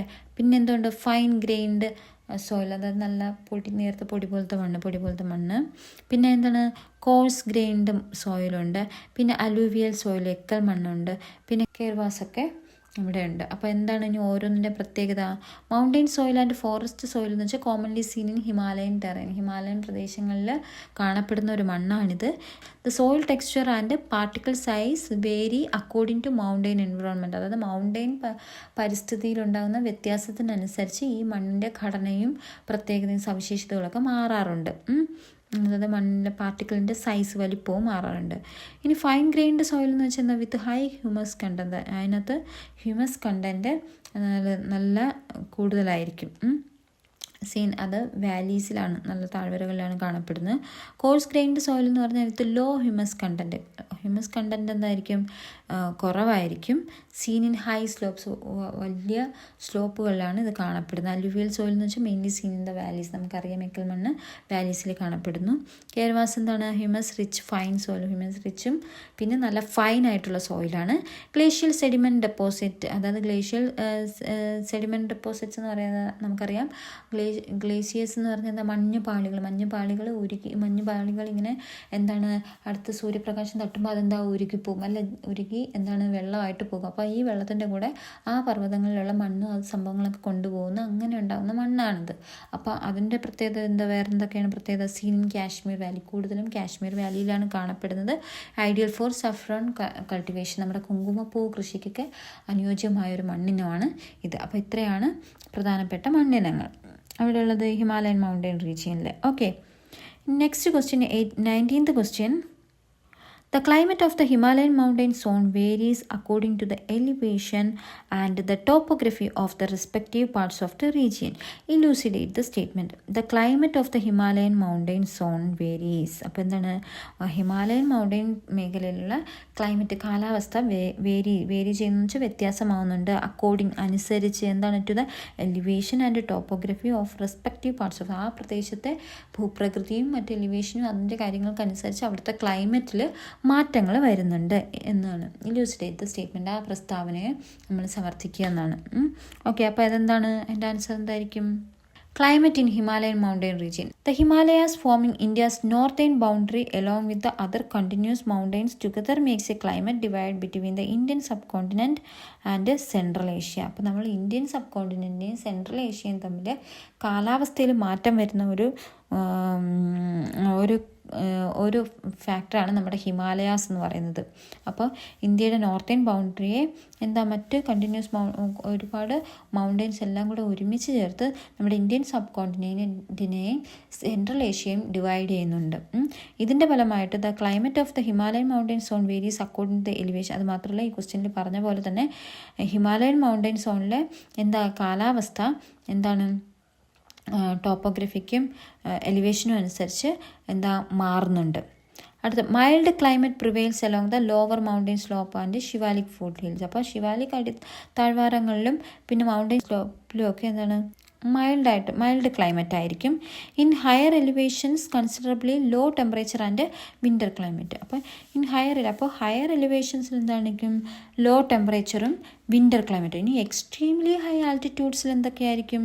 അതായത് ലഡാക്ക് റീജിയനിലൊക്കെ അതായത് നമ്മുടെ ധ്രുവങ്ങളിലുള്ള പോലത്തെ അത്രയും എക്സ്ട്രീം വിൻ്റർ ക്ലൈമറ്റ് ആയിരിക്കും, അത്രയും തണുപ്പായിട്ടും അനുഭവപ്പെടും. അപ്പോൾ ക്ലൈമറ്റിൽ ചേഞ്ചസ്, അപ്പോൾ എലിവേഷൻ അനുസരിച്ച്, അതായത് ലോവറും എക്സ്ട്രീമി ഹൈ ആകുമ്പോൾ അവിടെ ഭയങ്കര തണുപ്പായിരിക്കും അല്ലേ, പോൾ ധ്രുവങ്ങളിലുള്ളതുപോലെ. South west monsoon rains are received along the southern slope of the Shivalik ranges and the northeastern India. അപ്പോൾ ഇനി നമുക്ക് കിട്ടുന്നത്? സൗത്ത് വെസ്റ്റ് മൺസൂൺ മഴ നമുക്ക് ലഭിക്കുന്നുണ്ട് അല്ലേ, along the southern slope of the Shivalik റേഞ്ചിൻ്റെ സദേൺ സ്ലോപ്പും ആൻഡ് ദ നോർത്ത് ഈസ്റ്റേൺ ഇന്ത്യയിലും. Okay, snowfall is common in the higher regions of the mountain. ഇനി അതായത് ഈ മൗണ്ടൈൻ്റെ ഹയർ റീജിയനിൽ എന്തായിരിക്കും സ്നോഫാളൊക്കെ കിട്ടും, മഞ്ഞ് വീഴ്ചയൊക്കെ ഉണ്ടാവും. The monsoon wind blowing from the bay of Bengal get trapped. അപ്പോൾ ഇനി ബേ ഓഫ് ബംഗാൾ ഉൾക്കടലിൽ നിന്ന് മൺസൂൺ കാറ്റുകളടിക്കും. അതെന്ത് ചെയ്യും, എന്താണ് ആസാം ഹിമാലയസിനും പൂർവാചൽ ഹിൽസിനും ഇടയ്ക്ക് എന്ത് ചെയ്യും, ട്രാപ്പ് ചെയ്ത് നിൽക്കുന്നുണ്ട്. അപ്പം ഇതൊക്കെ കാരണം എന്താണ്, കാലാവസ്ഥയിൽ നല്ല രീതിയിൽ മാറ്റം വരുന്നുണ്ടെന്നാണ് പറയുന്നത്. അടുത്ത 20ാമത്തെ question, write the features of the Lok Sabha, the lower house of the Indian parliament. ഇനി ലോക്സഭയുടെ കുറേ സവിശേഷതകളും അതെന്താണെന്നാണ് അടുത്ത ക്വസ്റ്റ്യൻ. എന്താണ് ലോക്സഭ എന്ന് വെച്ചാൽ ആ ക്വസ്റ്റ്യനിൽ നിന്നുള്ളത് തന്നെ നമുക്ക് ഒന്നാമത്തെ പോയിൻ്റായിട്ട് എഴുതാം. എന്താ, ലോവർ ഹൗസ് എന്ന് എടുത്ത് എഴുതാം, ലോവർ ഹൗസാണ്.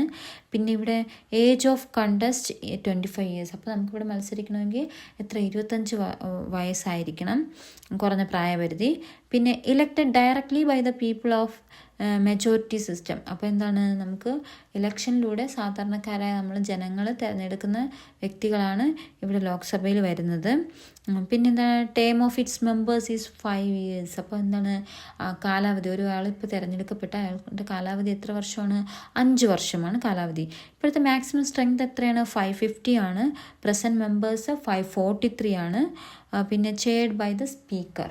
അപ്പോൾ ലോക്സഭ ചെയർമാൻ ആരെന്ന് ചോദിച്ചാൽ ദ സ്പീക്കറാണ്. Okay, clear. And 21st question, is the Mauryan system of administration similar to the present Indian system of administration? Substantiate. Is the Mauryan system of administration similar, ഒരേപോലെയാണോ, to the present Indian system of administration? അതായത് ഇന്നത്തെ Indian ഭരണനിർവഹണവും Mauryan ഭരണനിർവഹണവും ഒരുപോലാണോ എന്നാണ് substantiate പ്രസ്താവിക്കുക. അതിനെ കുറിച്ചാണ് ഇവിടെ ചോദിച്ചിട്ടുള്ളത്.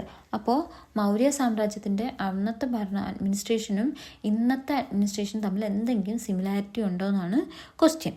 അപ്പോൾ എന്താ, നമുക്ക് അതിനെന്ത് ചെയ്യാം, നമുക്കൊരു കോളമായിട്ടൊക്കെ ഡിവൈഡ് ചെയ്ത് 3 പോയിന്റ്സ് എഴുതാം. ഫീച്ചേഴ്സ് ഓഫ് മൗര്യൻ റൂൾ എന്നും ഇപ്പുറത്തെ കോളത്തിൽ എന്താ, features of present day Indian administrative system എന്നും കൊടുക്കാം.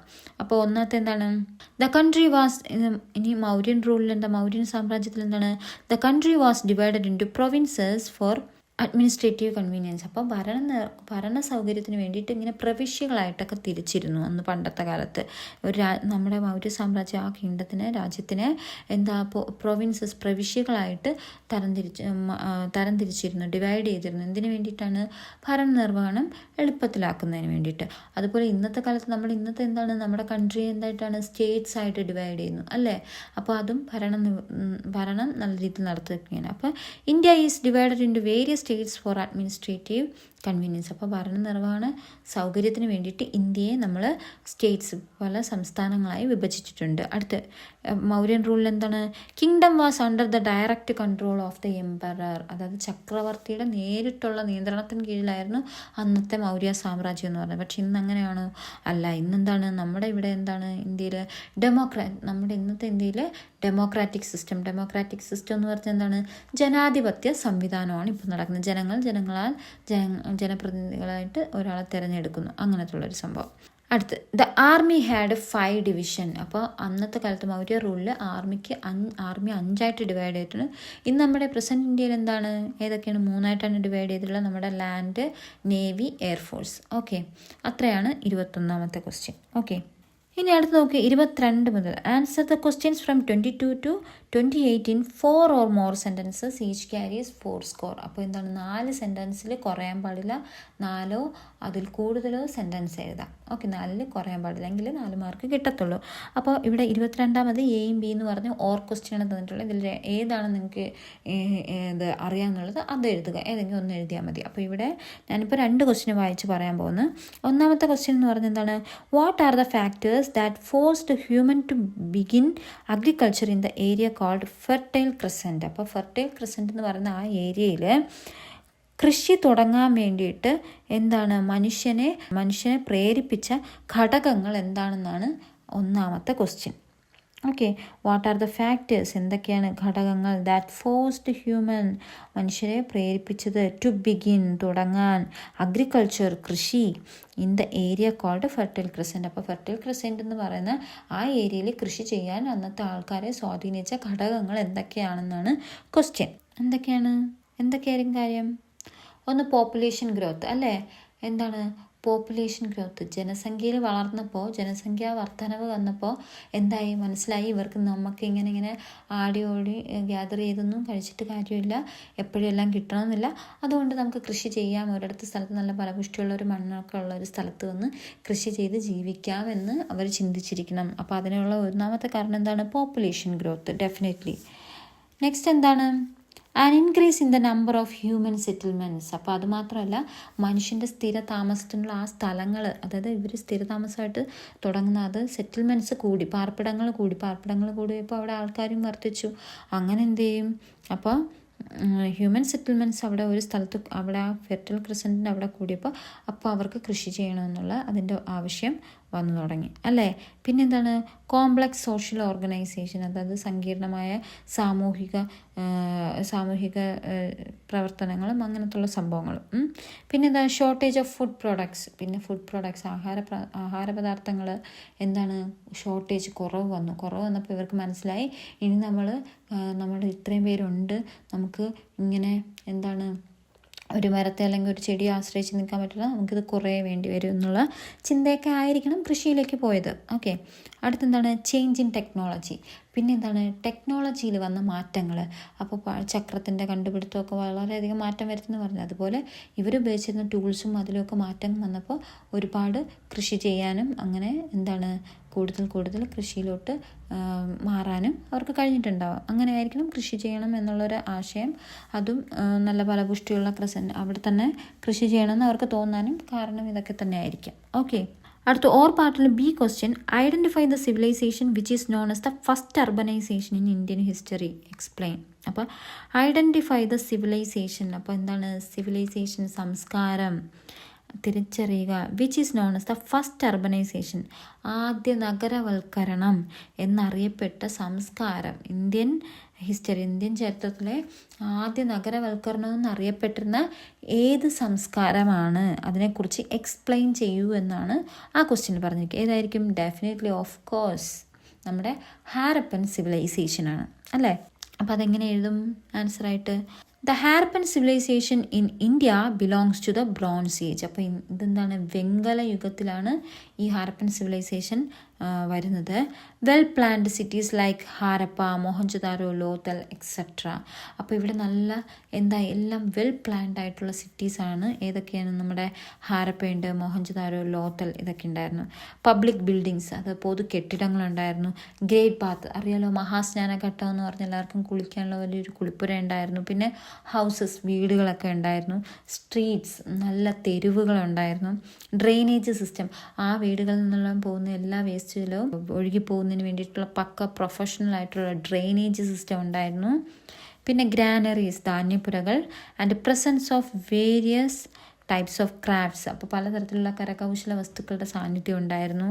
പിന്നെ ട്രേഡ്, അവിടെ വ്യാപാരം ഉണ്ടായിരുന്നു എന്ന് പറഞ്ഞ് ഇതെല്ലാമാണ് are the clear evidences of urbanisation. ഇതെല്ലാം നമുക്ക് ഈ എവിഡൻസസ്, ഈ തെളിവുകളിൽ നിന്ന് നമുക്ക് പറയാം അവിടെയാണ് ഫസ്റ്റ് അർബനൈസേഷൻ എന്ന് പറയുന്നത്. This is why the Harappan civilisation is called first urbanisation in Indian history. അപ്പോൾ ഇത്രയും കാരണങ്ങളുകൊണ്ടാണ് ഇന്ത്യൻ ചരിത്രത്തിലെ ഫസ്റ്റ് അർബനൈസേഷൻ എന്ന് ഹാരപ്പൻ സിവിലൈസേഷനെ വിളിക്കാൻ കാരണം. ഓക്കെ, നെക്സ്റ്റ് 23 എന്താണ്? 23 ഓർ ക്വസ്റ്റ്യൻ ആണ്. 2 പിക്ചർ തന്നിട്ടുണ്ട്.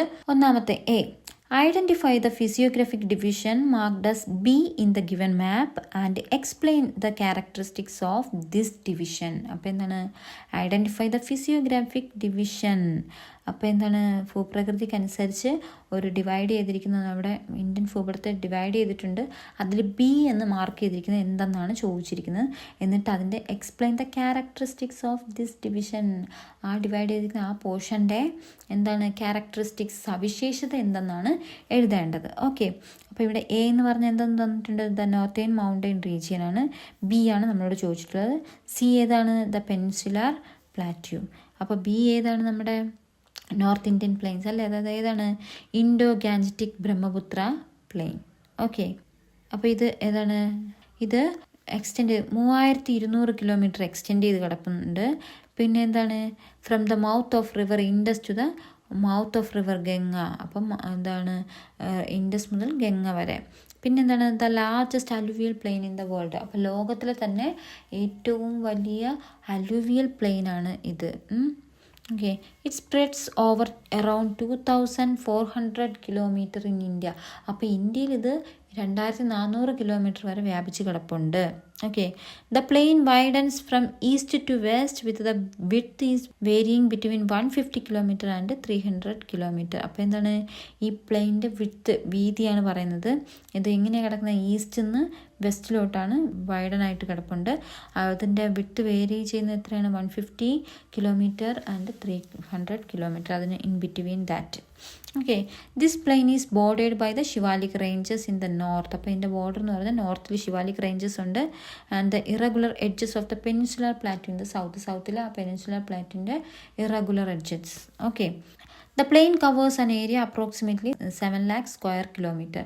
ഇനി ഈ സമതലം എന്ന് പറഞ്ഞാൽ അപ്രോക്സിമേറ്റ്ലി ഏകദേശം 7 lakh സ്ക്വയർ കിലോമീറ്ററിന് കവർ ചെയ്യുന്നുണ്ട്. Okay, next question or question ഏതാണ്? B. Identify the regional divisions of Ganga plain marked as A, B and C. ഇത് ഈസി ആയിട്ടുള്ള ക്വസ്റ്റ്യൻ ആണ്. Explain how the Ganga plain was formed. അപ്പോൾ ഇതിൽ എ എന്താണ്? എ, ബി, സി നമുക്കറിയാം. എന്താണ്? അപ്പർ ഗംഗ പ്ലെയിൻ, എന്താ അടുത്ത് middle Ganga plain, C lower Ganga plain. ഇത്രയാണ് അത് എഴുതേണ്ടത്. ഇനി എന്താ പറഞ്ഞിരിക്കുന്നത്? Explain how the Ganga plain was formed. ഇനി എങ്ങനെയാണ് ഗംഗ പ്ലെയിൻ രൂപം കൊണ്ടതെന്ന് വിവരിക്കുക എന്നാണ് ആ ക്വസ്റ്റ്യൻ അതിൽ കൂടെ ഉള്ളത്. അപ്പോൾ എങ്ങനെയാണ് ഗംഗ പ്ലെയിൻ രൂപം കൊണ്ടത്? Ganga plain formed through the depositional process by river Ganga and its tributaries. അപ്പം ഗംഗാ നദിയും ട്രിബ്യൂട്ടറീസ്, അതിൻ്റെ പോഷക നദികളും ഇങ്ങനെ ഒഴുകി അവയുടെ എന്താണ് വിശുദ്ധങ്ങൾ ഇങ്ങനെ ഡെപ്പോസിറ്റ് ചെയ്ത് ഫോം ചെയ്തതാണ് ഗംഗാ സമതലം എന്ന് പറയുന്നത്. The average elevation of Ganga plain is around 200 metres above mean sea level. അപ്പോൾ മീൻ സീ ലെവലിൽ നിന്ന് എത്രയാണ് എലിവേഷൻ എന്ന് പറഞ്ഞ പൊക്കം എത്രയാണ്? 200 മീറ്റേഴ്സ് ആണ്. And it exhibits A general slope towards the east and south east. അപ്പോൾ ഇതിൻ്റെ ജനറൽ സ്ലോപ്സ് എന്ന് വെച്ചാൽ ഇതിന് നേരെ ഈസ്റ്റിനും സൗത്ത് ഈസ്റ്റിലോട്ട് ഇങ്ങനെയാണ് അതിൻ്റെ സ്ലോപ്പ് നിൽക്കുന്നത്. Okay, next question 24th question A. Differences in factors like topography. അതും ഒരു ഓർ ക്വസ്റ്റ്യൻ ആണ്. Differences in factors like topography, elevation and climate lead to the regional variations in natural vegetation in the Himalayan terrain. Substantiate. അപ്പോൾ എന്താണ്? Himalayan ടെറൈനിലെ natural വെജിറ്റേഷന് എന്താണ് ചില ഘടകങ്ങളെ നമ്മൾ എന്താണ് ടോപ്പോഗ്രഫി, എലിവേഷൻ, ക്ലൈമറ്റ്, കാലാവസ്ഥ എന്നിങ്ങനെയുള്ള ഘടകങ്ങളിലെ വ്യത്യാസം കാരണം അതെന്തിലേക്ക് നയിക്കുന്നു? അതായത് ഹിമാലയൻ ടെറൈനിലെ ആ നാച്ചുറൽ വെജിറ്റേഷന് വേരിയേഷൻസ്, വ്യത്യസ്തത കാണിക്കുന്നു. സബ്സ്റ്റാൻഷിയേറ്റ്, അതിനെക്കുറിച്ചാണ് അടുത്ത് പറയുന്നത്. അപ്പോൾ എന്താണ് നമ്മൾ പഠിക്കേണ്ടത്? നമ്മൾ എഴുതേണ്ടത് natural vegetation of Himalayan terrain, അതിനെക്കുറിച്ചാണ് എഴുതേണ്ടത്. അപ്പോൾ എന്താണ്? Average annual rainfall received is above 200 centimetre. അപ്പോൾ ഇവിടുത്തെ പ്രത്യേകത എന്താണ്? 200 സെൻറ്റിമീറ്ററിൽ എബോവ് ആണ്, മുകളിലുള്ള ആവറേജ് റെയിൻഫോൾ ആണ് ഇവിടെ ലഭിക്കുന്നത്. Tropical evergreen vegetation found in eastern Himalayas and north eastern. പിന്നെ അടുത്തെന്താണ്? ഈസ്റ്റേൺ ഹിമാലയാസിലും നോർത്ത് ഈസ്റ്റേൺ ഹിമാലയാസിലും ഏതാണ്? ട്രോപ്പിക്കൽ എവർഗ്രീൻ വെജിറ്റേഷനാണ് കാണപ്പെടുന്നത്. പിന്നെ cold climate tundra vegetation can be found. അപ്പോൾ എന്താണ്? നല്ല കോൾഡ് ക്ലൈമറ്റുള്ള ടുണ്ട്ര വെജിറ്റേഷൻസും ഇവിടെ കാണാൻ കഴിയുന്നുണ്ട്. Semi evergreen and deciduous forest are seen in the valleys and lower mountain. ഇനി ലോവർ മൗണ്ടൻ സ്ലോപ്സിലും വാലീസിലും ഒക്കെ എന്താണ്? Semi evergreen and deciduous forest ആണ് ഇവിടെ കാണപ്പെടുന്നത്. പിന്നെ എന്താണ്? Moist deciduous forest are seen in the altitudes ranging from 1000 to 200. അപ്പോൾ altitude, ചില മൗണ്ടൻസിൻ്റെ ആൾട്ടിറ്റ്യൂഡ് 1000 to 2000 മീറ്റേഴ്സ് റേഞ്ച് ചെയ്യുന്ന അവിടെയൊക്കെ ആ ആൾട്ടിറ്റ്യൂഡ്സിൽ ഏത് ഫോറസ്റ്റാണ് കാണപ്പെടുന്നത്? മോയിസ്റ്റ് ഡെസിഡിയസ് ഫോറസ്റ്റ് ആണ് കാണപ്പെടുന്നത്. പിന്നെ coniferous tree varieties such as pine and deodar grow more along the mountain. അപ്പോൾ ഈ മൗണ്ടൻ സ്ലോപ്സിലൊക്കെ എന്താണ്? കോണിഫറസ് ട്രീ എന്ന് പറഞ്ഞാൽ അറിയാലോ, നമ്മുടെ ട്രയാങ്കിൾ പോലത്തെ ഇങ്ങനെ ക്രിസ്മസ് ട്രീ ഒക്കെ പോലെ ഇരിക്കൂലേ, അതെന്തിനാണ്? ഈ മഞ്ഞൊക്കെ വന്ന് വീണ് ഇങ്ങനെ മഞ്ഞ് വീണ് അതിന് മാറ്റം സംഭവിച്ച് അതിൻ്റെ ഇലകളൊക്കെ അങ്ങനെ ആയി, അത് ആ ഒരു ക്ലൈമറ്റിനോട് പൊരുത്തപ്പെട്ടു പോകാനാണ് അങ്ങനെ ആ പ്ലാന്റ്സ് അങ്ങനെ ഇരിക്കുന്നതെന്നൊക്കെ വായിച്ചിട്ടുണ്ട്. അപ്പോൾ അങ്ങനത്തുള്ള ട്രീസ്, അതും ഡിയോദാറും പൈൻ മരമൊക്കെയാണ് ഇവിടെ കൂടുതലും വളരുന്നത്. ഷ്രബ്സ്, കുറ്റിച്ചെടികൾ such as junipers, rhododendrons, grow at higher altitude. അപ്പോൾ ഹയർ ആൾട്ടിറ്റ്യൂഡിൽ കുറച്ച് shrubs ഉണ്ട്, കുറ്റിച്ചെടികളൊക്കെ ഉണ്ട്. അതിൻ്റെ പേരാണ് ഇവിടെ പറഞ്ഞിരിക്കുന്നത്. At the highest altitude alpine meadows are seen. അതിനടുത്ത് എന്താണ് നമ്മൾ പറഞ്ഞു, ആൽപിൻ മീഡോസ് ഏറ്റവും ഹയസ്റ്റ് ആൾട്ടിറ്റ്യൂഡിൽ നമ്മൾ പുൽമേടുകൾ, ആൽപിൻ മീഡോസ് പുൽമേടുകൾ അവിടെ കാണുന്നുണ്ട്. From this description V can understand that. അപ്പോൾ ഇത്രയും വിവരങ്ങൾ നമുക്ക് മനസ്സിലാക്കാൻ പറ്റുന്നത് factors such as topography, altitude. അപ്പോൾ എന്താണ്, ആൾട്ടിറ്റ്യൂഡ് കൂടുകയും കുറയും, കൂടുന്നതിനും കുറയുന്നതിനും അനുസരിച്ച് അവയിലെല്ലാം അവിടെ വെജിറ്റേഷൻ, നാച്ചുറൽ വെജിറ്റേഷനിലും മാറ്റം വരുന്നുണ്ട് എന്നാണ് ഇതിൽ നിന്നെല്ലാം മനസ്സിലാവുന്നത്. Okay, next or question B ആണ്. Analyse the tourism potential in Himalayan regions based on the given hints. അപ്പോൾ കുറച്ച് ഗിവൻ ഹിൻസ് തന്നിട്ടുണ്ട്. അപ്പോൾ അവിടുത്തെ എന്താണ്, pilgrimage, tourist centres, adventure tourism. നമുക്കറിയാം മുകളിലോട്ട് പോകുന്തോറും അല്ലേ, ഹിമാലയൻ റീജിയനിലോട്ട് എന്താണ് സന്യാസിവര്യന്മാരും ഒരുപാട് ടൂറിസ്റ്റ് കേന്ദ്രങ്ങളുണ്ട്. പിന്നെന്താണ്, അഡ്വഞ്ചർ ടൂറിസം ഒക്കെയാണ് അവിടെ കൂടുതലും ഉള്ളത്. അപ്പോൾ അവിടുത്തെ ടൂറിസം പൊട്ടൻഷ്യലിനെ കുറിച്ച്, ഹിമാലയൻ റീജിയനിലെ ടൂറിസത്തിൻ്റെ പൊട്ടൻഷ്യൽ, അതിനെക്കുറിച്ച് ഒന്ന് എഴുതാനാണ് ഇവിടെ പറഞ്ഞിട്ടുള്ളത്. ഓക്കെ, അപ്പോൾ എന്താണ് നമുക്കറിയാം, പിൽഗ്രിമേജ് എന്ന് വെച്ചാൽ ഫസ്റ്റ് ഫേസ്, അതാണ് ഫസ്റ്റ് ഫേസ്. എന്താ, tourism started here through pilgrimage tourism. അപ്പോൾ ഇവിടെ നിന്നാണ് ടൂറിസം സ്റ്റാർട്ട് ചെയ്യുന്നത്. The pilgrimage centres Kailash, Manasarovar, Amarnath, Hemkund Sahib, ഇതൊക്കെയാണ് അവിടുത്തെ പ്രധാന സെൻറ്റേഴ്സ്. ഇനി ടൂറിസ്റ്റ് സെൻറ്റേഴ്സ് ഏതൊക്കെയാണ്, the resort towns such as Shimla, Darjeeling, shifting, Almora, Ranikhet, Mussoorie and Nainital are important centres. Okay, ഇനി അഡ്വഞ്ചർ ടൂറിസം, അടുത്ത പോയിന്റ്. അഡ്വഞ്ചർ ടൂറിസം എന്ന് പറഞ്ഞാൽ എന്താണ്, ടൂറിസ്റ്റ് സെൻറ്റർ. അപ്പോൾ പിൽഗ്രിമേജ് പറഞ്ഞു, ടൂറിസ്റ്റ് സെൻറ്റേഴ്സ് ഏതെന്ന് പറഞ്ഞു. അടുത്ത അഡ്വഞ്ചർ ടൂറിസം എന്ന് പറഞ്ഞാൽ എന്താണ്, today the adventure tourism sector promoting mountaineering, paragliding. അവിടെ തന്നെ നമുക്കറിയാം പാരാഗ്ലൈഡിങ്, സ്കൈയിങ്, ഇതൊക്കെ അറിയത്തില്ല. അഡ്വഞ്ചറസ് ആയിട്ടുള്ള കുറേ ആക്ടിവിറ്റീസ് അവിടെ etcetera has developed significantly in Himalayan region. പ്രത്യേകിച്ച് ഈ ഹിമാലയൻ റീജിയൻസിൽ കുറേ അഡ്വഞ്ചറസ് ആക്ടിവിറ്റീസൊക്കെ പ്രൊമോട്ട് ചെയ്യുന്നുണ്ട്. ഓക്കെ, അടുത്ത 25th ക്വസ്റ്റ്യൻ എന്താണ്, right the features of Indian federalism. Okay, ഈ ക്വസ്റ്റ്യനും തലേദിവസം ഞാൻ പറഞ്ഞു തന്നായിരുന്നു അല്ലേ, ഫീച്ചേഴ്സ് ഓഫ് ഇന്ത്യൻ ഫെഡറലിസം. അപ്പോൾ ഇന്ത്യൻ ഫെഡറലിസത്തിൻ്റെ ഒരു ടെക്സ്റ്റ് ബുക്ക് ഇപ്പോഴും ഓർമ്മയുണ്ട്, ടെക്സ്റ്റ് ബുക്കിൽ ഇങ്ങനെ ഇന്ത്യൻ ഫെഡറലിസം എന്ന് പറഞ്ഞിട്ട് ഇങ്ങനെ കൊടുത്തിട്ടുണ്ട്. അപ്പോൾ എന്തൊക്കെയായിരുന്നു അതിൻ്റെ ഫീച്ചേഴ്സ് എന്ന് പറയുന്നത്, division of powers between the centre and States. അപ്പോൾ അതായത് നമ്മുടെ അധികാരം പിന്നെ എന്താണ് ഡിവൈഡ് ചെയ്ത് കേന്ദ്രത്തിനും സംസ്ഥാനങ്ങൾക്കുമായിട്ട് കൊടുത്തിട്ടുണ്ട്. A common constitution four centre and state. പക്ഷേ എന്താണ്, ഈ സെൻറ്റർ ആയിക്കോട്ടെ സ്റ്റേറ്റ് ആയിക്കോട്ടെ രണ്ടുപേർക്കും ഒരു കോമൺ പൊതുവായിട്ടുള്ള ഭരണഘടനയാണ് നിലവിലുള്ളത്. സോവറിനിറ്റി ഓഫ് ദ കോൺസ്റ്റിറ്റ്യൂഷൻ, നമ്മുടെ ഭരണഘടനയ്ക്കാണ് അവിടെ പരമാധികാരം എന്ന് പറഞ്ഞിരുന്നുണ്ട്. In the division of powers more subjects and key powers are with the centre. അപ്പോൾ അതുമാത്രമല്ല, ഇങ്ങനെ പവർ ഡിവൈഡ് ചെയ്ത് കൊടുക്കുന്നുണ്ടെങ്കിലും കൂടുതൽ എന്താണ് പവേഴ്സും എല്ലാം നമ്മുടെ കേന്ദ്ര അധികൃതമാണ്, സെൻറ്ററിന്, കേന്ദ്ര ഗവൺമെൻറ്റിലാണ് കൂടുതൽ അല്ലേ പ്രാധാന്യം. സിംഗിൾ സിറ്റിസൺഷിപ്പ്, നമ്മുടെ ഇന്ത്യക്ക് എന്താണ് ഒറ്റ പൗരത്വം ആണ്, സിംഗിൾ സിറ്റിസൺഷിപ്പ് പൗരത്വം. നമ്മുടെ പൗരത്വം എങ്ങനെയാണ്, സിംഗിൾ സിറ്റിസൺഷിപ്പാണ്. ഇനി the centre has the upper hand in the powers to amend the constitution. അപ്പോൾ കോൺസ്റ്റിറ്റ്യൂഷൻ ഭരണഘടനയിൽ എന്തെങ്കിലും അമെൻമെൻറ്റ്, അതായത് ഭേദഗതി എന്തെങ്കിലും ചെയ്യണമെങ്കിൽ കൂടുതൽ അധികാരം ആർക്കാണ്, സെൻറ്ററിനാണ്, കേന്ദ്രത്തിനാണ്. And independent and impartial judiciary. മാത്രമല്ല നമ്മുടെ ജുഡീഷ്യറി എന്ന് വെച്ചാൽ എന്താണ്, നീതിന്യായ വ്യവസ്ഥ. അതെന്ന് വെച്ചാൽ ഇൻഡിപെൻഡൻറ്റ്, ആരെങ്കിലും ആശ്രയിച്ചിട്ടാണോ അല്ല, സ്വതന്ത്രമായിട്ടുള്ളതും. പിന്നെ പാർഷ്യാലിറ്റി, പക്ഷഭേദമില്ലാത്തതുമായ ഒരു നീതിന്യായ വ്യവസ്ഥയാണ് നമുക്കുള്ളത് Indian federalism. Okay, bicameral legislature ഉണ്ട്, പിന്നെ ക്വാസി ഫെഡറൽ സിസ്റ്റവും ഇതിനകത്തുണ്ട്. ഇതൊക്കെ ടെക്സ്റ്റിനകത്ത് നമ്മൾ ആ ചാപ്റ്റർ പഠിക്കുമ്പോൾ പഠിച്ചതാണ്. ഓക്കെ, അപ്പോൾ അത്രയും ആ പോയിൻറ്റ്സ് ഇപ്പം തൽക്കാലം എഴുതി വെക്കുക. Okay, next question 26. What are the factors that influence human capital formation. അപ്പോൾ ഹ്യൂമൻ ക്യാപിറ്റൽ ഫോർമേഷൻ എന്ന് വെച്ചാൽ എന്താണ്, മനുഷ്യ മൂലധന രൂപീകരണത്തിനെ സ്വാധീനിക്കുന്ന, ഇൻഫ്ലുവൻസ് ചെയ്യുന്ന ഫാക്ടേഴ്സ്, ഘടകങ്ങൾ ഏതൊക്കെയെന്നാണ്. അപ്പോൾ നമുക്ക് മനുഷ്യൻ എന്ന് പറയുന്ന ഒരു സോഴ്സാണ് അല്ലേ. അപ്പോൾ നമുക്ക് എന്തൊക്കെ വേണം, നമുക്ക് എഡ്യൂക്കേഷൻ, വിദ്യാഭ്യാസം വേണം, പിന്നെ എന്താണ് ഹെൽത്ത് കെയർ വേണം, പിന്നെ ജോബ് ട്രെയിനിങ് കിട്ടണം മനുഷ്യന്, മൈഗ്രേഷൻ, ആക്സസ് ടു ഇൻഫർമേഷൻ, നമ്മൾ വിവരങ്ങളൊക്കെ അറിയാനുള്ള ആക്സസിബിലിറ്റി ഉണ്ടാവണം. ഇതൊക്കെയാണ് പ്രധാന factors that influence human capital formation. Okay, next question. Some of the concepts presented by Anu in an elocution held in the class on the occasion of Constitution Day are given below. താഴെ തന്നിട്ടുണ്ട് constitution ഡേയിൽ ചെയ്തത് എന്താണ്? The largest written constitution. പിന്നെന്താ പറയുന്നത്? A comprehensive and extensive document containing about 1.5 million words. അപ്പോൾ ആദ്യത്തെ എന്താണ്? ലാർജസ്റ്റ് റിട്ടൺ കോൺസ്റ്റിറ്റ്യൂഷൻ എന്ന് വെച്ചാൽ എന്താണ്? എഴുതപ്പെട്ട ഏറ്റവും വലിയ ഭരണഘടനയാണ്. പിന്നെന്താണ്? A comprehensive and extensive document containing about 1.5 million words. അപ്പോൾ ഇതിനകത്ത് എന്താണ്?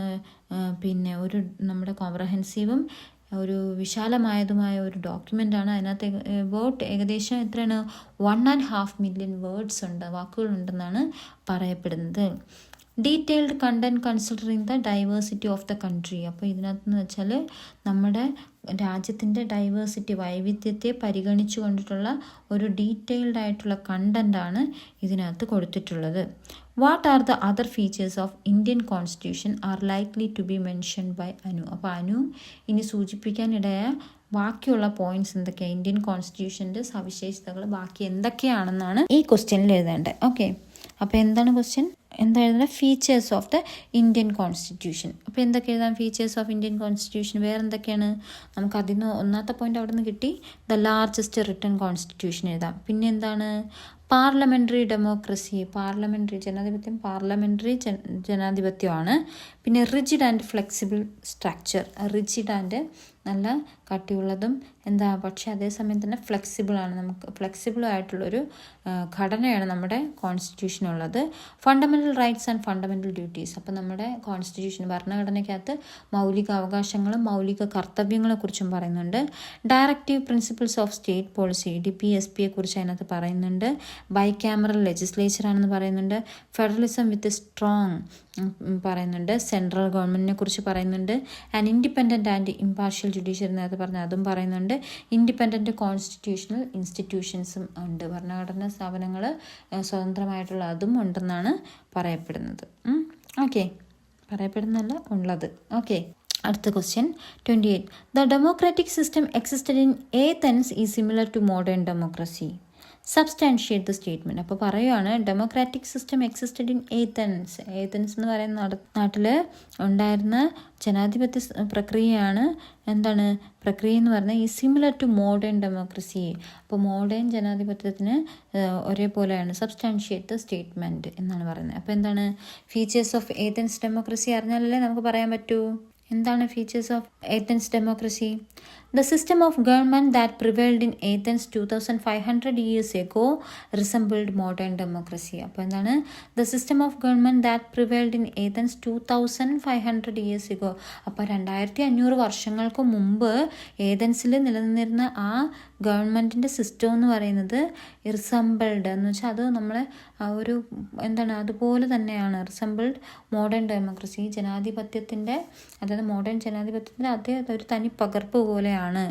This was different from the system of governance in other city states. അപ്പോൾ ഇത് മറ്റ് സിറ്റി സ്റ്റേറ്റ്സിലെ മറ്റ് സിറ്റി സ്റ്റേറ്റ്സിലെ സിസ്റ്റം ഓഫ് ഗവേണൻസിനെക്കാട്ടിലും വ്യത്യസ്തമായിരുന്നു.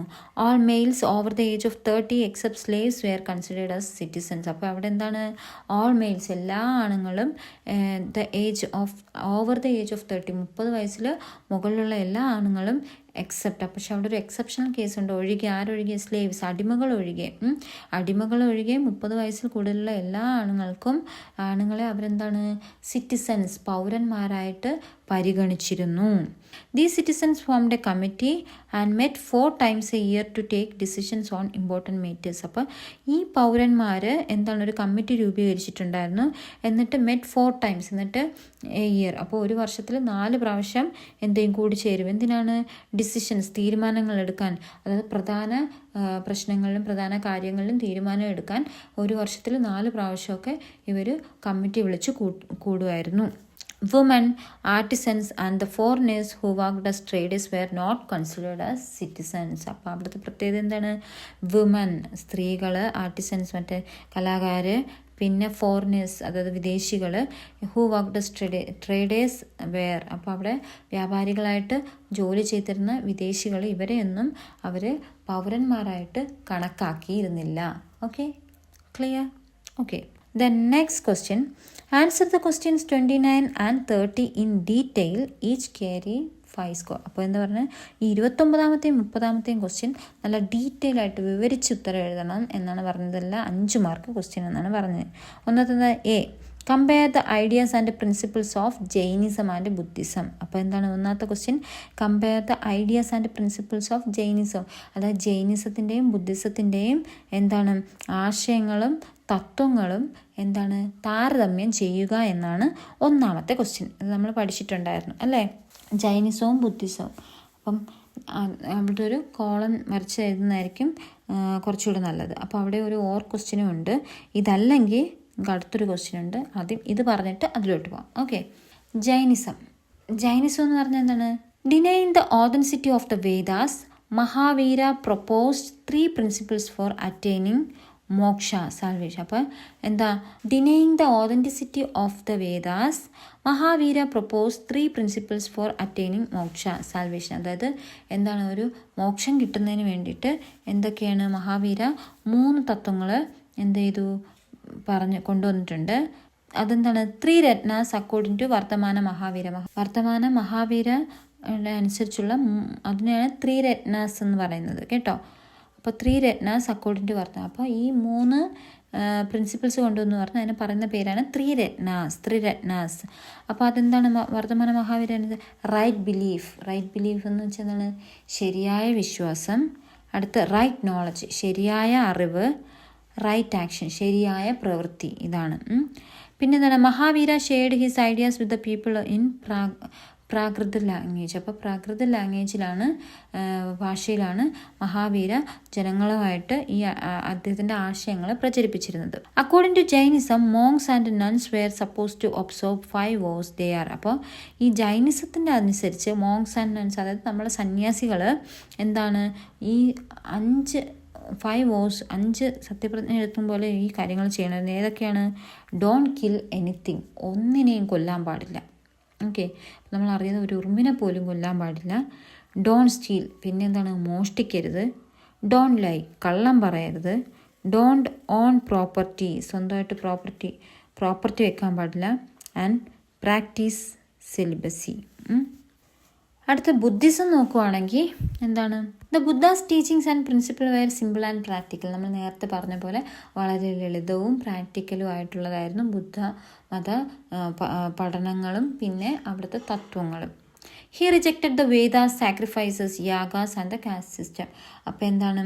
അദ്ദേഹം ജാതി വ്യവസ്ഥയെയും പിന്നെ യാഗങ്ങളെയൊക്കെ റിജക്റ്റ് ചെയ്തിരുന്നു. His concept of ahimsa was suitable to the new conditions in the Ganga basin. എന്താണ് അഹിംസ എന്ന് പറയുന്നൊരു കോൺസെപ്റ്റ് ഉണ്ടായിരുന്നു. Buddha spread his ideas in Pali, the language of the, ഇതൊക്കെ നേരത്തെ പറഞ്ഞതാണ്. കോമൺ പീപ്പിളിൻ്റെ ലാംഗ്വേജായ പാലി ഭാഷയിലാണ് അദ്ദേഹത്തിൻ്റെ തത്വങ്ങളൊക്കെ പറഞ്ഞ് പ്രചരിപ്പിച്ചിരുന്നത്. പിന്നെ ബുദ്ധാസ് പ്രിൻസിപ്പിൾസ്, ഇനി അവിടുത്തെ ബുദ്ധൻ്റെ തത്വങ്ങൾ ഏതായിരുന്നു? Life is full of sorrows, ജീവിതം മൊത്തവും ദുഃഖം നിറഞ്ഞതാണ്. Desire is the cause of sorrow. അപ്പോൾ ഈ ദുഃഖത്തിന് കാരണം എന്താണ്? നമ്മുടെ ആഗ്രഹങ്ങളാണ് എന്താണ് ഈ ദുഃഖങ്ങൾക്ക് കാരണം. അതായത് നമ്മൾ ഒന്നും ആഗ്രഹിക്കാതിരുന്നാൽ നമുക്കത് കിട്ടിയില്ല, ഇത് കിട്ടിയില്ല എന്നുള്ള വിഷമം വരത്തില്ലല്ലോ അത്. If desire is destroyed, sorrow will disappear. അപ്പോൾ എന്താണ്? ആഗ്രഹം ഇല്ലാണ്ടാക്കിയാൽ നമ്മുടെ ദുഃഖങ്ങളും ഇല്ലാണ്ടാവും എന്നാണ് പറയുന്നത്. ടു അച്ചീവ് ദിസ്, അപ്പോൾ ഇതൊക്കെ നേടുന്നതിന് വേണ്ടി ദ 8-fold പാത്ത്, അഷ്ടാംഗ മാർഗ ഷുഡ് ബി ഫോളോ. അപ്പോൾ ഇതൊക്കെ കിട്ടുന്നതിന് വേണ്ടിയിട്ട് 8-fold പാത്ത്, അത് അഷ്ടാംഗ മാർഗ 8 മാർഗങ്ങൾ പിന്തുടരണം എന്നാണ്. അതേതാണെന്ന് പുസ്തകത്തിൽ കൊടുത്തിട്ടുണ്ട് അല്ലേ. അടുത്ത ബി പാർട്ട് എന്താണ്? The basis for the progress of human that we have seen today are the changes occurring during the Neolithic age.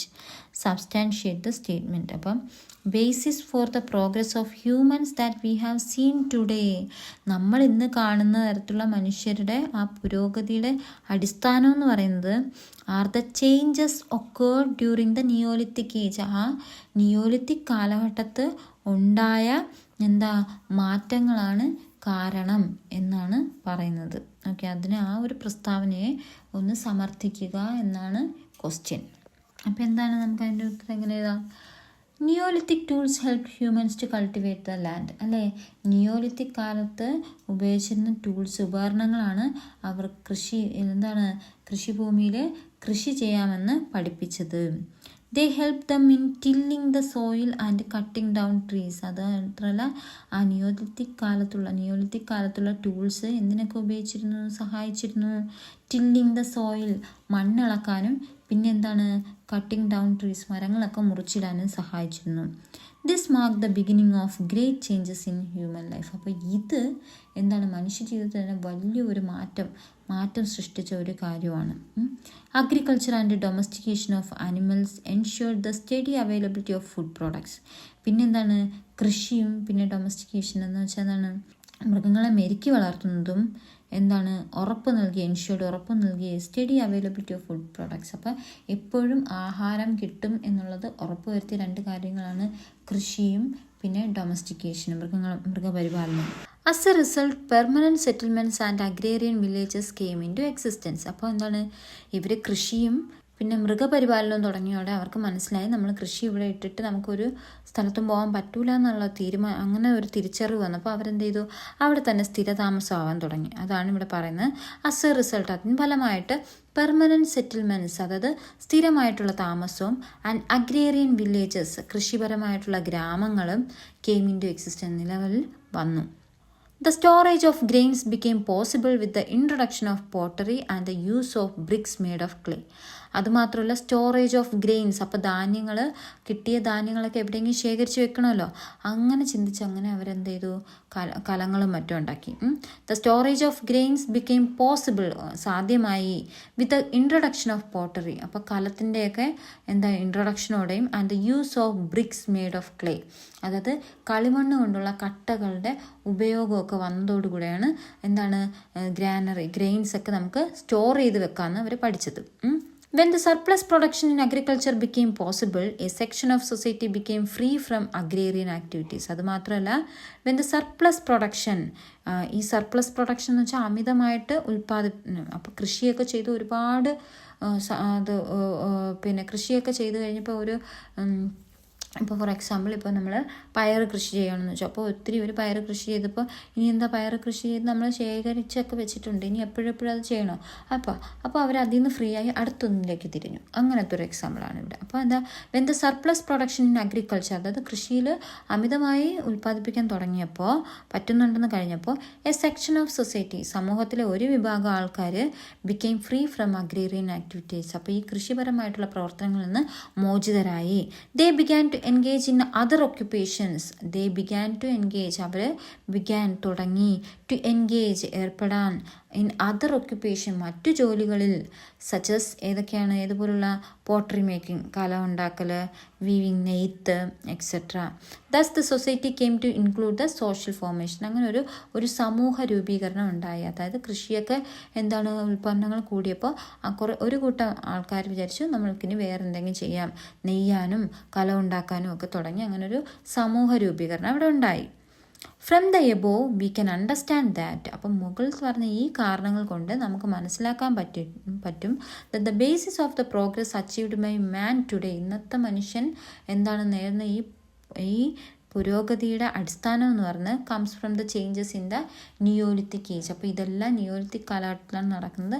അപ്പോൾ ഇതെല്ലാം അതിൻ്റെ അടിസ്ഥാനം എന്ന് പറഞ്ഞ് നമ്മുടെ നിയോലിത്തിക് ഏജ് തന്നെയാണെന്നാണ് നമുക്ക് സമർത്ഥിക്കാം. Okay, next question. Answer the following questions related with the regional divisions of Himalayas. Okay, ഇനി താഴെ തന്നിരിക്കുന്ന ചോദ്യങ്ങൾക്ക് ഉത്തരം എഴുതുക. അതായത് റീജിയണൽ ഡിവിഷൻസ് ഓഫ് ഹിമാലയാസിൻ്റെ റീജിയണൽ ഡിവിഷൻസിനെ ഉൾപ്പെടുത്തിക്കൊണ്ട് എഴുതാനാണ്. നമ്മളിതും പഠിച്ചിട്ട് പോയ ക്വസ്റ്റ്യനാണ്.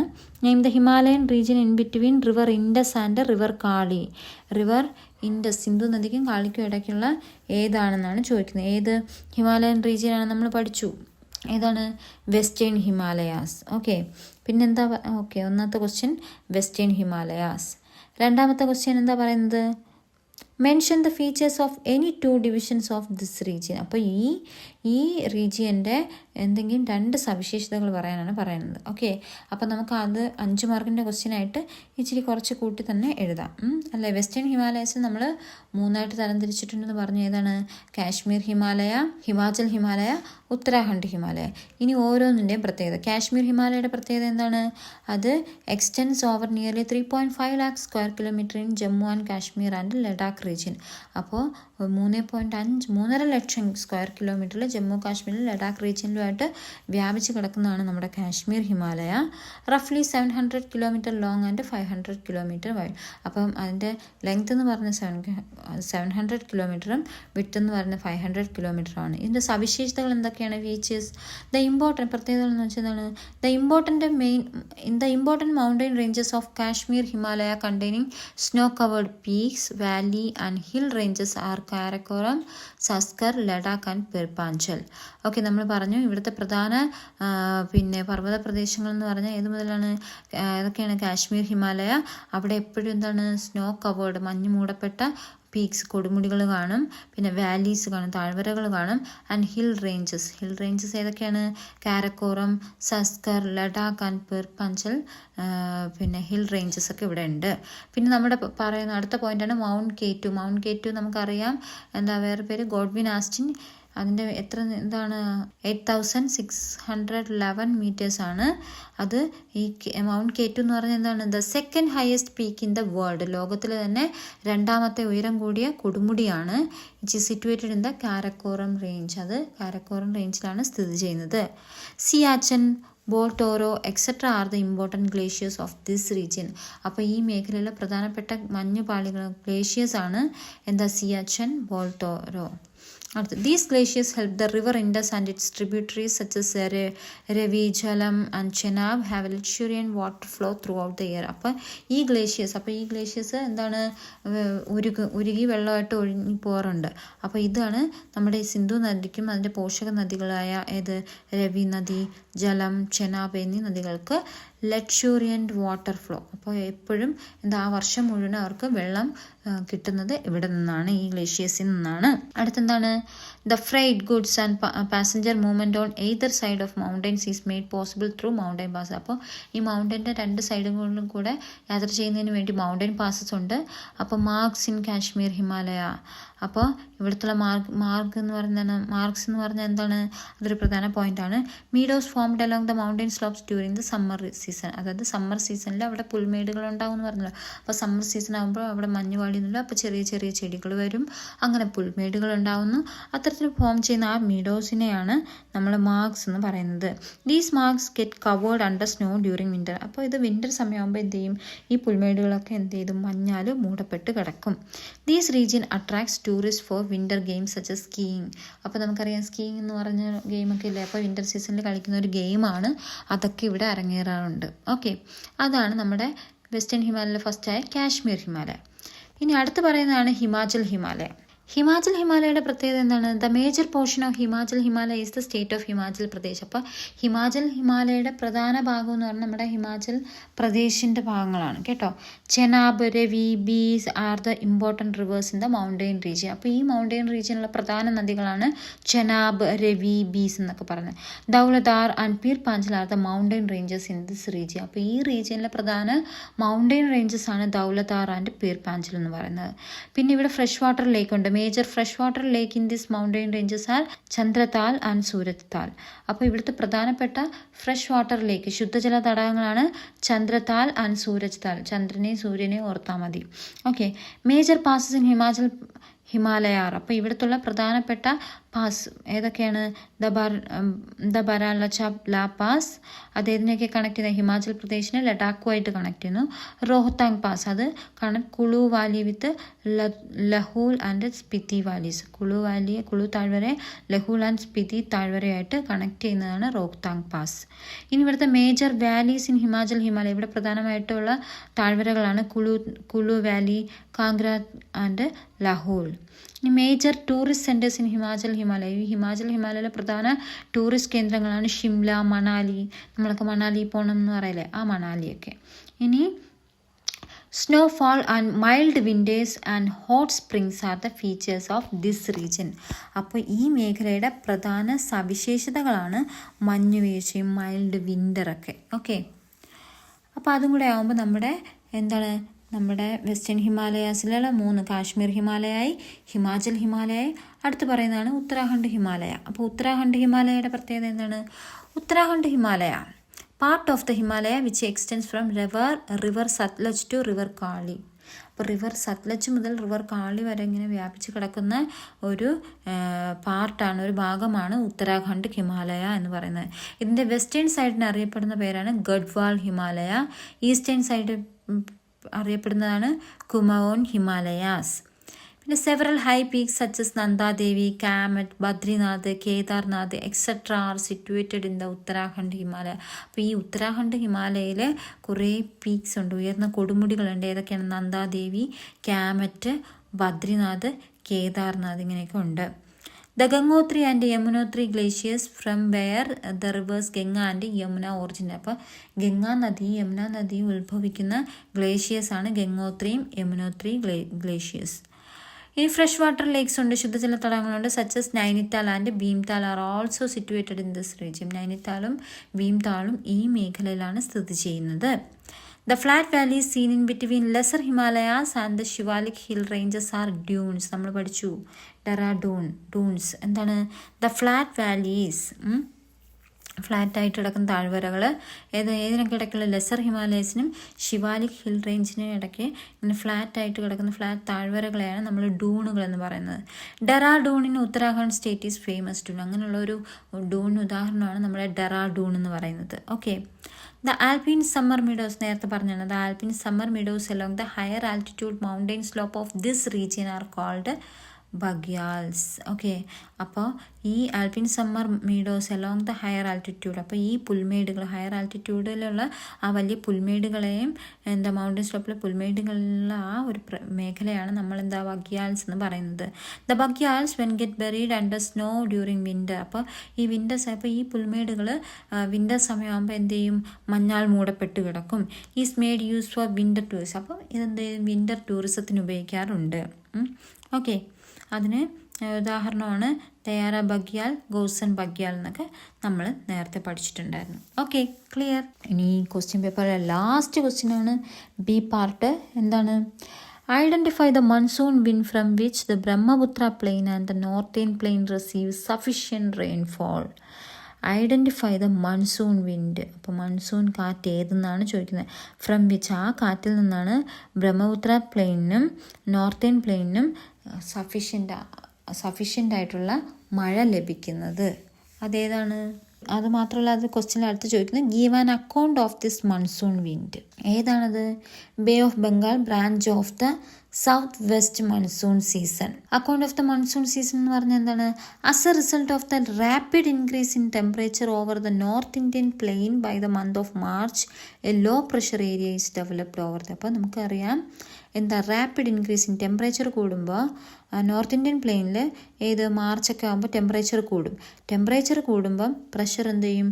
കുറയും. അപ്പോൾ ആ ഏരിയയിൽ പ്രഷർ നമുക്കറിയാം ഇൻവേഴ്സ്ലി പ്രൊപ്പോർഷനാണ്. അപ്പോൾ ലോ പ്രഷർ ഏരിയ അവിടെ ഡെവലപ്പ് ചെയ്യും. Okay, this low pressure area attracts the south west monsoon winds. അപ്പോൾ ലോ പ്രഷർ ഏരിയ ആകുമ്പോഴത്തേക്ക് ഈ south west monsoon wind of this Indian സബ് കോണ്ടിനെൻറ്റിൽ അങ്ങോട്ട് അട്രാക്ട് ചെയ്യും, ആകർഷിക്കും. The south west monsoon winds enter the Indian subcontinent as 2 branches. ഈ south west monsoon wind എന്നിട്ട് ഇന്ത്യൻ സബ് കോണ്ടിനെൻറ്റിൽ 2 ബ്രാഞ്ചസ് ആയിട്ട് പ്രവേശിക്കും. The bay of Bengal branch entering the land through the Sundarbans delta region gets bifurcated into 2 sub branches. അപ്പം ഈ bay of Bengal branch എന്ന് പറയില്ലേ, അതെവിടെ കൂടെയാണ്? സുന്ദർബൻസ് ഡെൽറ്റ റീജിയനിൽ കൂടെ വരുന്ന അത് 2 സബ് ബ്രാഞ്ചസ് ആയിട്ട് മാറും. 1 branch moves eastward and enters in Brahmaputra plain. അതുപോലെ ഒരു ബ്രാഞ്ച് എങ്ങോട്ട് പോവും? ബ്രഹ്മപുത്ര പ്ലെയിനിലോട്ട് പോകും. ഈസ്റ്റിലോട്ട് പോയി ബ്രഹ്മപുത്ര പ്ലെയിനിലോട്ട് പോവും, കോസിങ് വൈഡ് സ്പ്രെഡ്. അപ്പോൾ ഇങ്ങനെ അവിടെ മൊത്തവും മഴ ഉണ്ടാക്കും. അതർ ബ്രാഞ്ചിന് വേറൊരു ബ്രാഞ്ച് ഉണ്ടല്ലോ, ആ ബ്രാഞ്ച് മൂവിങ് വെസ്റ്റ് വേർഡ്, അത് പടിഞ്ഞാറോട്ട് പോവും. Along the Ganga plain causes rainfall in West Bengal, Bihar, Uttar Pradesh, Delhi and proceed further westward. ഇങ്ങനെ അങ്ങോട്ട് പോയിട്ട് അവിടെ എന്താണ് വെസ്റ്റ് ബംഗാൾ, പശ്ചിമ ബംഗാളിലും ബീഹാറിലും ഉത്തർപ്രദേശിലും ഡൽഹിയിലും ഒക്കെ മഴയാക്കിയിട്ട് എന്താ ഫർദർ വെസ്റ്റിലോട്ട് തന്നെ അതങ്ങ് പോകും. Over the Punjab plain this branch joins the Arabian branch. അപ്പോൾ ഇവിടെ എത്തുമ്പോൾ നമ്മൾ നേരത്തെ പറഞ്ഞ 2 ബ്രാഞ്ച്, ഒന്ന് ബേ ഓഫ് ബംഗാൾ ബ്രാഞ്ചും പിന്നെ അറേബ്യൻ ബ്രാഞ്ചുമാണ്. ഓവർ ദ പഞ്ചാബ് പ്ലെയിനിലെത്തുമ്പോൾ ഈ ബ്രാഞ്ച് എന്ത് ചെയ്തും അറേബ്യൻ ബ്രാഞ്ചുമായിട്ട് ഒരുമിച്ച് ചേർന്ന് which is moving parallel to the Aravalli mountains. എങ്ങോട്ട് പോവും? ആരവല്ലി മൗണ്ടെയ്ൻസിൽ പോവും. And then brings rain to the foothills of the western Himalayas. എന്നിട്ട് ഈ വെസ്റ്റേൺ ഹിമാലയത്തിൻ്റെ അടിവാരങ്ങളിൽ മഴ കൊണ്ട് പെയ്യിപ്പിക്കും. The southwest monsoon season experienced from June to September is the main rainy season in the North Indian plain. അപ്പോൾ south west monsoon season, അതായത് എന്താണ് തെക്ക് പടിഞ്ഞാറ് മൺസൂൺ സീസൺ എന്താണ് എക്സ്പീരിയൻസ്ഡ് എപ്പോഴാണ്? June to September is the main rainy season. അപ്പം ഈ north Indian പ്ലെയിനിലെ പ്രധാന റെയിനി സീസൺ എന്ന് പറയുന്നത് ഏതാണ്? The south west monsoon season ആണ്. അത് ജൂൺ മുതൽ സെപ്റ്റംബർ വരെ അനുഭവപ്പെടുന്നതെന്നാണ്. ഓക്കെ, അപ്പോൾ ഇത്രയാണ് നമ്മുടെ ഈ ക്വസ്റ്റ്യൻ പേപ്പർ. ഡീറ്റെയിൽ ആയിട്ട് ഇതിനെക്കുറിച്ച് അനലൈസ് ചെയ്തിട്ടുണ്ട്. അപ്പോൾ എൻ്റെ മക്കൾക്ക് ഇഷ്ടപ്പെട്ടിട്ടുണ്ടെങ്കിൽ ഈ വീഡിയോ ലൈക്ക് ചെയ്യുക, നിങ്ങളുടെ മറ്റു ഫ്രണ്ട്സുമായിട്ട് ഷെയർ ചെയ്യുക, നല്ല രീതിയിൽ പഠിക്കുക. Okay, by.